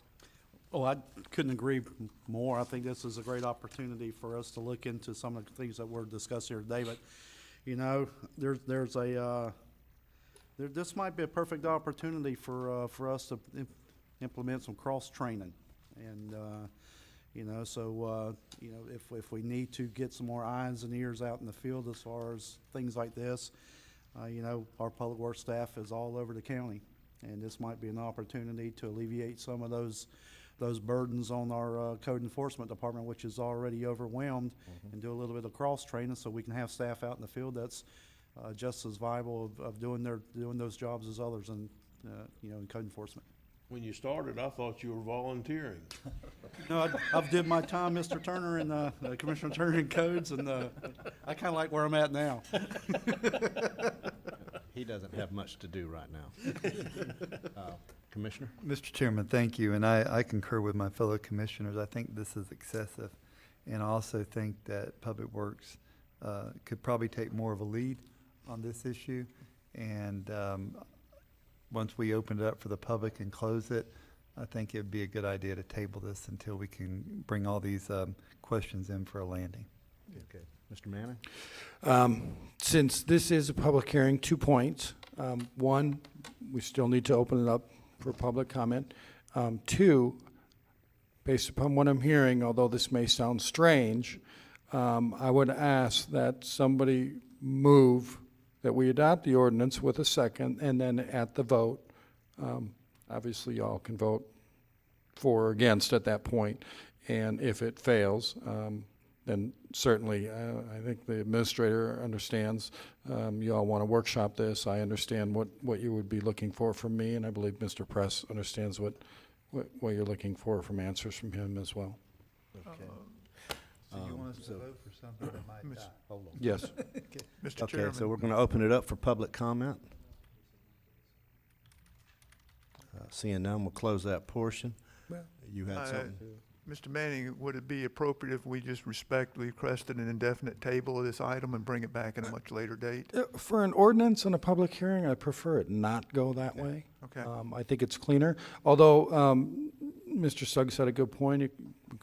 Someone could make a motion and it could die for lack of a second and not pass that way as well. Okay. So at that point, gentlemen, do we have a motion for approval of the irrigation ordinance to enhance the Public Works water quality program? Mr. Chairman, may I ask another question first? Yes, sir, of you Mr. can. Manning? So you're wanting us to make you don't want a motion that says we don't want it to move forward or we don't want to do it. You want one that says we want to pass it. Yes, as odd as that sounds, it's better to have a positive motion than a motion in the negative. So somebody moved to pass, and if there's not a second, it would die there. If there's a second, then it certainly could die at the vote. Quite that hypocritical. Somebody else up here may have to try that. Mr. Harvey? Again, the motion is just to bring it forward for a vote. I think I can clean this up. Okay? Why couldn't we pass a motion today for this ordinance and strike Section 8 and come back and revisit Section 8 at a later time? Then we didn't table it, we're just going to bring Section 8 back up at a different time. Can we amend our ordinance at that future meeting?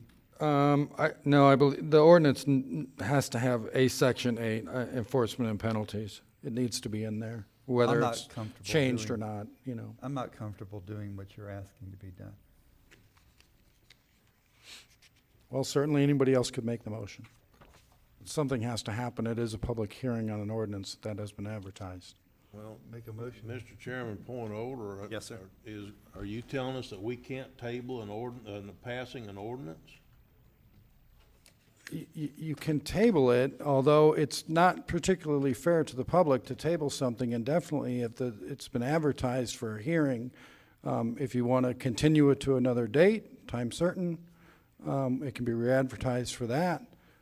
Or re-advertise when it comes up? Wouldn't it be the same thing if we tabled it to a non-date time? It can, you can do that, but again, I think it provides better finality if there's a motion and a vote on the ordinance today, and then we bring it back forward with whatever changes are discussed later. Well, the only motion that I would be prepared is that we didn't move it forward and that just stopped until such time as the future as what we ever wanted to. And Mr. Chairman, I make that a motion. Second. Okay. All right, so we have a motion on the floor to not approve the irrigation ordinance to enhance the Public Works water quality program. We've had a proper first, a proper second. All those in favor say aye. Aye. Aye. All those against, same sign. Okay, Motion approves not to approve. Mr. Chair, may I ask a Yes, just sir, for then we're open clarity, for discussion. Are we going to bring this back to a workshop? Yes, sir. And I'm not sure when this workshop's going to be, because is it going to be included with the transportation? I think we've got a full boat today on transportation. I would prefer to bring this back in a month or so. I'm not in no tremendous hurry to get it. I think we need to do a little bit more homework and get this thing All right, fully so- vetted, and I wouldn't bring it back till March or April, be honest with you. Okay, so right now, do we want to say April Mr. workshop, transportation? Yes, sir, go During ahead. my comments today, and I'll go ahead and make them now, and you won't have to listen to me later. I was gonna ask that maybe on that third Tuesday of the month that we have not been workshopping lately, that it seems like we're getting a tremendous backlog of workshops that we need to do. Maybe this coming month in March perhaps, or even in this month, if it becomes necessary, we should go ahead and meet that other day and try to check off some of this backlog of workshops that we need to do. And some of these aren't 15-minute workshops. I mean, some of the ones we've even talked about today are gonna take an hour or two of pretty good work, I think. So maybe we could start thinking about using that afternoon or that day again, if it's not too inconvenient. Well, I've heard that we're trying to gather information, so in my opinion, I would say that that's probably a great idea, but in March. Yes. March, the third Tuesday in March, 2 o'clock, to make that our workshop, possibly even for both of these. We already have a March workshop on. Additional workshop. Yep. Yeah. And so I think that it would be up to the administrator to decide what comes to which one. Okay. But if we could just go ahead and give him that option that afternoon as well as the other ones that we have, then We perhaps. just need a nod of heads on this, I'm pretty sure, and I'm good with it. I think it's a great idea. Okay. Well, and I'd like to say, Yes, sir, go ahead. thank you. Maybe we need to look at not at 2 o'clock. Maybe that March one to catch us up needs to be kind of an all day with a lunch break and get it over with, because we are kind of backlogged. 9 a.m. Yeah, I wouldn't have a problem with that getting caught up. Okay, well, I'm gonna put that on Mr. Pickens. Okay, all right, 9 o'clock, third Tuesday, March. Okay, everybody in agreement on that? Then we're good, okay. All right, let's move to our. Mr. Before. More discussions. Keep in mind the duties that we talked about today when when you bring that back to us. Yes, sir. Because I think that you heard the consensus on that, okay? Be glad to. Thank you, Mr. Chairman. Okay. Yeah, who's gonna enforce and how much and all those things, Yeah, all that. All right, so we're gonna close the public hearings. We're moving to appointments. Start with Mr. Lible. I have none today, Mr. Chairman. Mr. Pickens? Yeah, I'd like to reappoint Tammy Ridenhour to the Affordable Housing Committee. Okay, Mr. Turner? I have none today, but I do have a question, Mr. Chairman. The at-large members of these committees, are they appointed by the chairman or as from a member of the board, or, it's usually by the chairman, or if that person's in that commissioner's district, how does that handled? I'm gonna have to have Mr. Manning. At-large appointments those are the ones that do get voted on by the board, so any one of you can bring an appointment forward for consideration by the full board, and then it would be voted on. With that being said, is Mayor Hill, anyone talked to him to see if he wanted to continue on that committee? Could we ask maybe between now and our next meeting, if he desires to continue as the at-large member? Looks like he's been off since the end of the year. He may desire to be off, so if we could find that out, please. Thank Very you, good Mr. question. Chairman. I just happened to see Mayor Hill a couple days ago. I didn't even think about it. Commissioner Harvey? I have none, sir. Okay, and I have none. So I guess we'll move on here to comments by County Administrator. Yes, sir, Mr. Chair. Again, great meeting today. I actually got a few things to talk about. Upon return from Tallahassee this week, I received a letter from the City of Crescent City City Manager, Mr. Kennedy, wanting to, well, they actually have a meeting scheduled for February 20th to talk about their CRA and the direction it's going and possible expansion. And so I'll read that letter. I'll send a copy of that letter out to all 5 elected officials as well, so you'll be aware of what's being discussed. And I'll try to clear my schedule that night to be in attendance at the meeting on February 20th. I believe it's at 6 p.m. there at City Hall in Crescent City. Also, received an email from Ms. Dillon yesterday. Is Ms. Dillon still here? Yes. The landfill RFP had the non-mandatory pre-bid meeting. I believe it was this week or late last week. One of the comments that was made or questions that was asked was the possibility of delaying your deadline for 30 days to give potential representatives of companies to put a more detailed packet together for your review of potential operations at the landfill. So before I can move forward with that, I would need to just kind of want to bring that to your attention. Okay, well, I was gonna put it, Mr. Turner anyway, so go right ahead. Thank you. So we did have people show up to that meeting. You mind Melissa coming up? Oh, Miss Dillon, excuse me.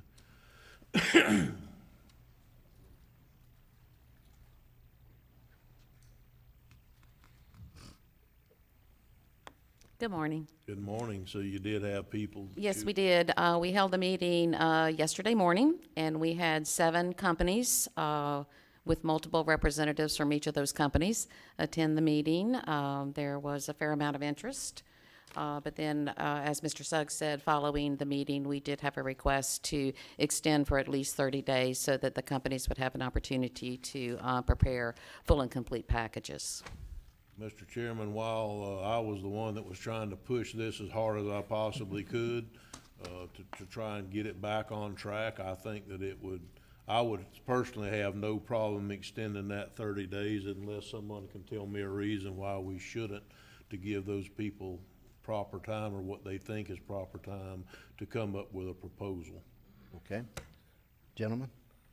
My only concern, would you think it would cause strife between the competing entities? Or do you think they'll all be appreciative of the expanded time? Well, I certainly wouldn't want to speak for them, but my feeling would be that everybody would appreciate the extended time. Because it's still fair. Yeah. Absolutely, it would be fair. And what we would do is issue an addendum to the RFP, and we would place the addendum on the website. And part of the RFP package was it is the responsibility of the respondents to check the website for any addendum. And we would also let those that came to the meeting yesterday know that we were going to do that. So we would try to be as public and as fair and as transparent as possible. I have no problem either. I would, if I might, Mr. Chair. Yes, sir. In doing that, in that addendum, certainly specifically address those that have already submitted a proposal that this includes giving them an opportunity to revise or amend their proposal. Right, and no one has Specifically. submitted a proposal as of this time. Oh, okay. Oh, great. All right. Mr. Gast? One of the big reasons that they were, excuse me, looking for an extension is the people that came to the pre-bid meeting yesterday were mainly the office personnel. And in taking on something like this, they would like to have their engineering staff or their consulting engineers to have an opportunity to look at the facility.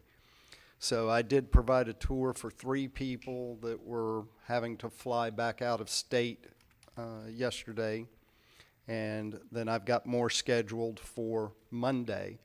And there may be multiple visits that the engineering staff may want to do to, get the actual lay. They may want to shoot some grades. They may want to do stuff to get the actual physical information that's there. So that's one of the reasons that some of the people were asking for a longer time period. Okay, Commissioner? Yes, I think, Mr. Chairman, this is very prudent of this commission to gather all the facts. As you well know, landfills are very difficult to understand, and I've learned a lot in my day, but I think this is prudent of us to give another 30 days to make sure we bring this plane in for landing and it's the correct plane. Thank you, sir. Okay, Commissioner Pickens, I'm just gonna, I agree. okay, so, agree. Mr. Chairman, do we need, can I ask a question of You sure council at can. this point? You most certainly Do can. we need to move this forward by consensus or by vote because it is an addendum to an existing, how do you want us to handle No, it this? doesn't have to, actually, just the discussion we've had here is fine. It's actually an administrator level decision, and he just Consensus wanted and to. Ms. Dillon can go ahead Yeah. and send her or addendum out? Absolutely. Okay, thank you. Yes, sir, go ahead. Just going to say thank you, Mr. Chair. My next item, again, while I was out of town last week, I received a request from Rebecca Manning of the USDA. They would like to hold a prosperity roundtable here at the chamber room here on March 2nd. I got the email, and I will just, if you'll just bear with me, that there's 5 event purposes, and this is what their tentative agenda would look like. Would be to serve as a venue to share best practices in addressing rural challenges, educate rural development stakeholders about the rural development, or how rural development can assist with grassroots solutions to addressing rural challenges, educate rural development leaders about local/regional points of view on challenges facing rural communities and people nationally, serve as a networking opportunity for local, regional, congressional, and federal leaders who foster better collaboration with tackling rural challenges. And 5th would be the improve rural development's relationships with key congressional leaders.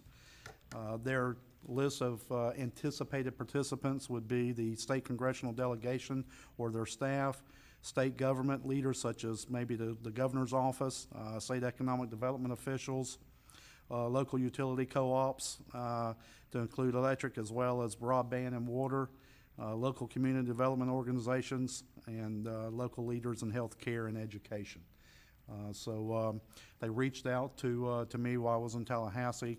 I don't really see a concern for allowing them to use our facility to facilitate this meeting, but again, I want to bring it to the Board of County Commissioners for your consensus on this approval.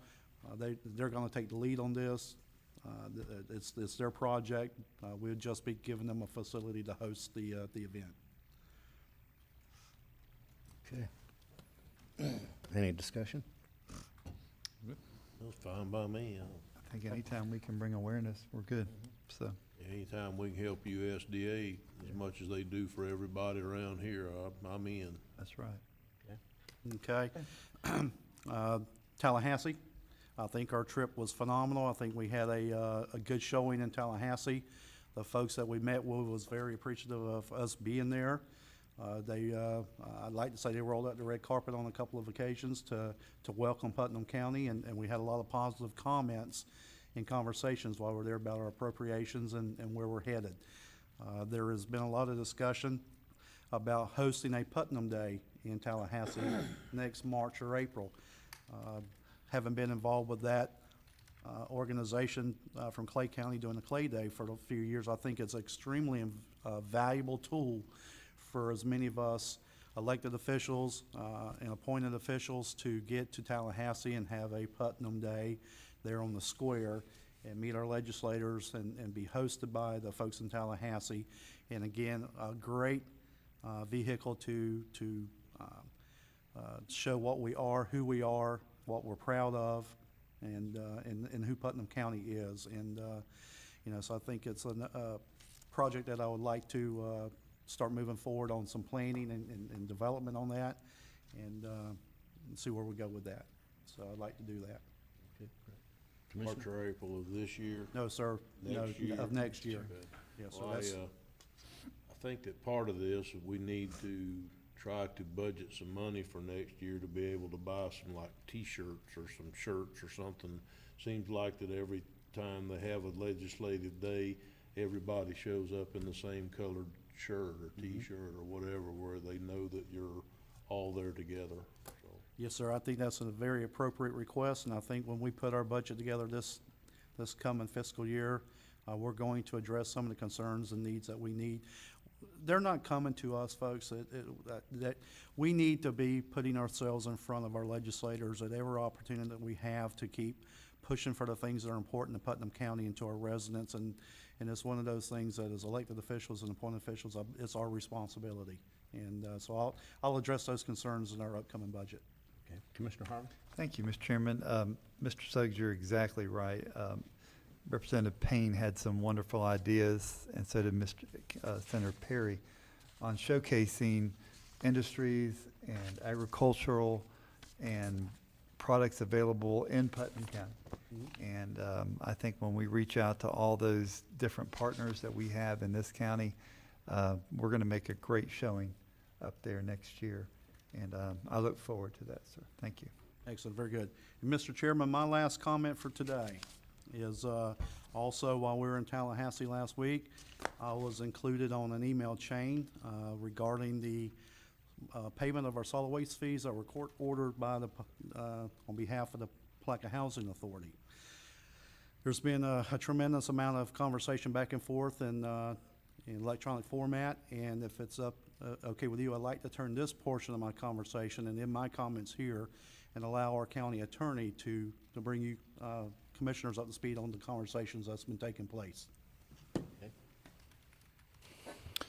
So, last time, we had the joint meeting with this board and the Palatka Housing Authority.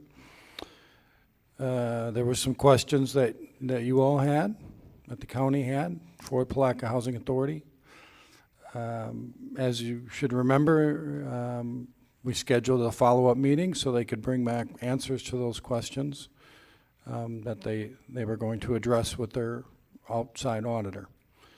After that time, we received a request from Palatka Housing Authority to cancel that meeting because they intended to come write a check for what was owed.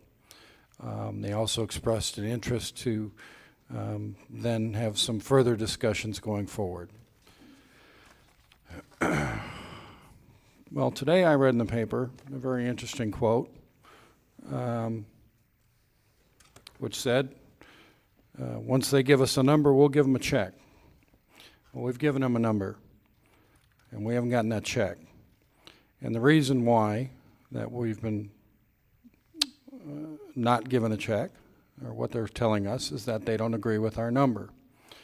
But as their CFO, Steve Velling, indicated, they were able to reconcile their spreadsheet with ours. So there's no disagreement between the Palatka Housing Authority and the county as to the amount that is owed post-judgment.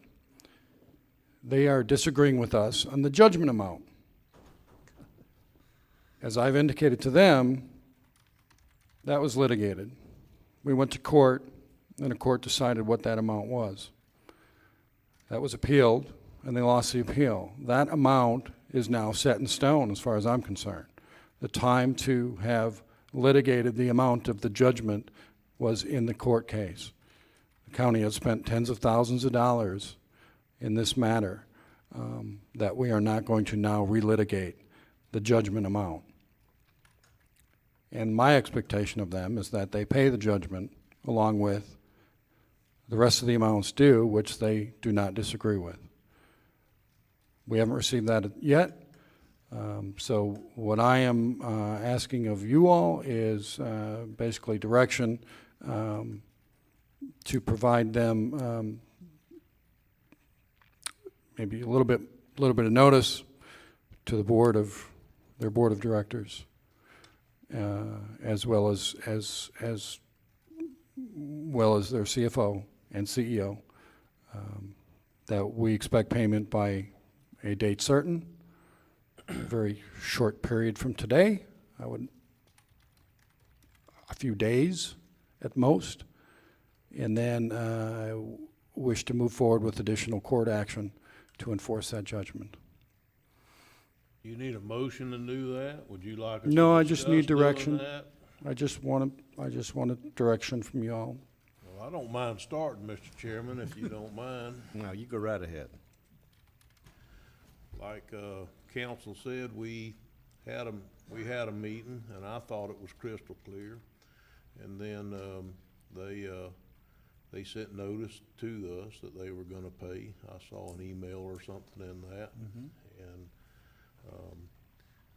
And then the, last thing I heard before today was just like council said, I also read in the paper this morning, we couldn't agree. I think they're just playing us. I think it's all just a tactic to play us.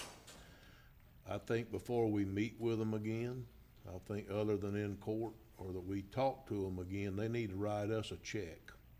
They need to fulfill the obligation that they agreed to fulfill.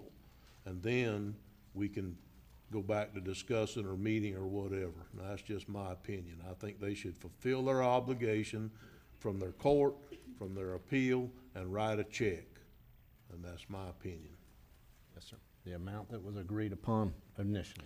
Yes, actually, specifically, they were provided an amount which includes interest on the judgment due through last Friday, so there will be some additional interest, but we could certainly put that on the next invoice. But that amount, including interest due through last Friday, is $239,735.41. Mr. Chairman, Yes, sir. this has gone on far too long. And they stood here before us, and we're gonna come back. They canceled the meeting for, if I'm not mistaken, tonight. Because we had questions, because we saw their books, and we saw different bank accounts that they had. And they were hem-humming around trying to figure out how they can justify not paying us. Then they agreed to pay us, and now they don't want to pay us again. And I tell you, this commissioner, if they don't have their money here by Friday at 5 o'clock, then I feel like, I mean, I've got plenty of ink pens. Don't take that long to write a check. They got till Friday to get us the money, or we'll do some other court action to make sure we get our money. That's how I feel about that, Mr. Chairman. Okay. Mr. Chair, yeah, I agree with legal counsel and our commissioners, is that they said that they were going to pay, and they need to go ahead and just pay us and get this past us. Yes, sir. Commissioner Lible, do you have any comment? I agree with council just to move forward with your recommendations. I think that hopefully it will provide results. If not, we'll do what we need to do. Okay, so that looks like the consensus is go ahead. I- We're court ordered to pay I have this consensus. amount. This is all in legalities. It is what it is. Does the Friday deadline that Commissioner Harvey alluded to, is that in line with what you were thinking of? Yes. Okay, thank you, because I would also be in agreement with a drop dead date. Okay. But, Mr. Attorney, you still have the floor. Thank you. I have nothing else. Okay. All right. Commissioner comments? I'll start with Commissioner Turner. Thank you, I don't have any today. He promised. Other than to say, you know, I think we're really trying to work together, and I'm very impressed with that. I think staff is working good with us, and I have seen a change in the few months that I've been here, just from the willingness of everybody to try to be on a team, and I think that's impressive, and so I will say that, Mr. Chairman. Very good. Commissioner. Thank you, Mr. Chairman. And speaking of teamwork, tomorrow, my wife and I will celebrate 33 years of marital bliss. Wow. I know, it wasn't blissful all the time, but there was a lot of bliss there. Bless her. But we're gonna have some bliss tomorrow, so we're gonna take a day for ourselves and go out and enjoy Florida a little bit. So I do want to publicly thank my wife for putting up for me for 33 years, and my family, by the way. For those of you who don't know, I do have a wife, 3 daughters, a mother-in-law.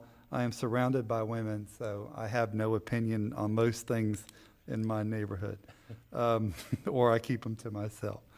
Last weekend, the Iron Horse event was a great event. And Bob, you and Putnam Blueways and Trails and the organization did a fabulous job. Learned some things, some of the hard things. But I can tell you that we had runners from all over out there and a good showing. And it was just a really great weekend to be in Flora Home and be a part of that. And I will reserve another comment until the workshop, Mr. Chairman, so thank you. Okay. Commissioner Lible? All right, thank you, Mr. Chairman, I appreciate it. I'd like to thank the Honorable Tim Smith for helping with our Honorable Mayor Terrell Hill kicking off March for Babies this past week, and commend all our employees that participate and help with this worthwhile project. And I'm involved this year and will be next year, and I'm looking forward to it. Thank you, Tim. The other thing is, I'd just like to wish everybody a happy Mardi Gras. That is occurring today. And as they say in French, le bon temps roulé. Very good. Thank you. Mr. Pickens? Yeah, Chairman Goddard, I just want to say, great meeting. It was neat to go to Tallahassee this week with Chairman Goddard, Commissioner Harvey, and County Administrator Suggs. It was neat to meet with Senator Perry and Representative Payne and to listen to what they have going on, and they are working hard for Putnam County. I enjoyed being able to spend a little time with my fellow commissioners and especially Terry Suggs. We had dinner one night and got to learn a little bit more about him, so that was a good experience for me. I was truly honored to be able to read the proclamation to recognize St. John's River State College for a number of reasons, as I mentioned, as my dad served on that board in the 70s, and now my brother is the president, and the things that they are doing in the community. So it was special to be able to recognize them today and for me to be a part of that.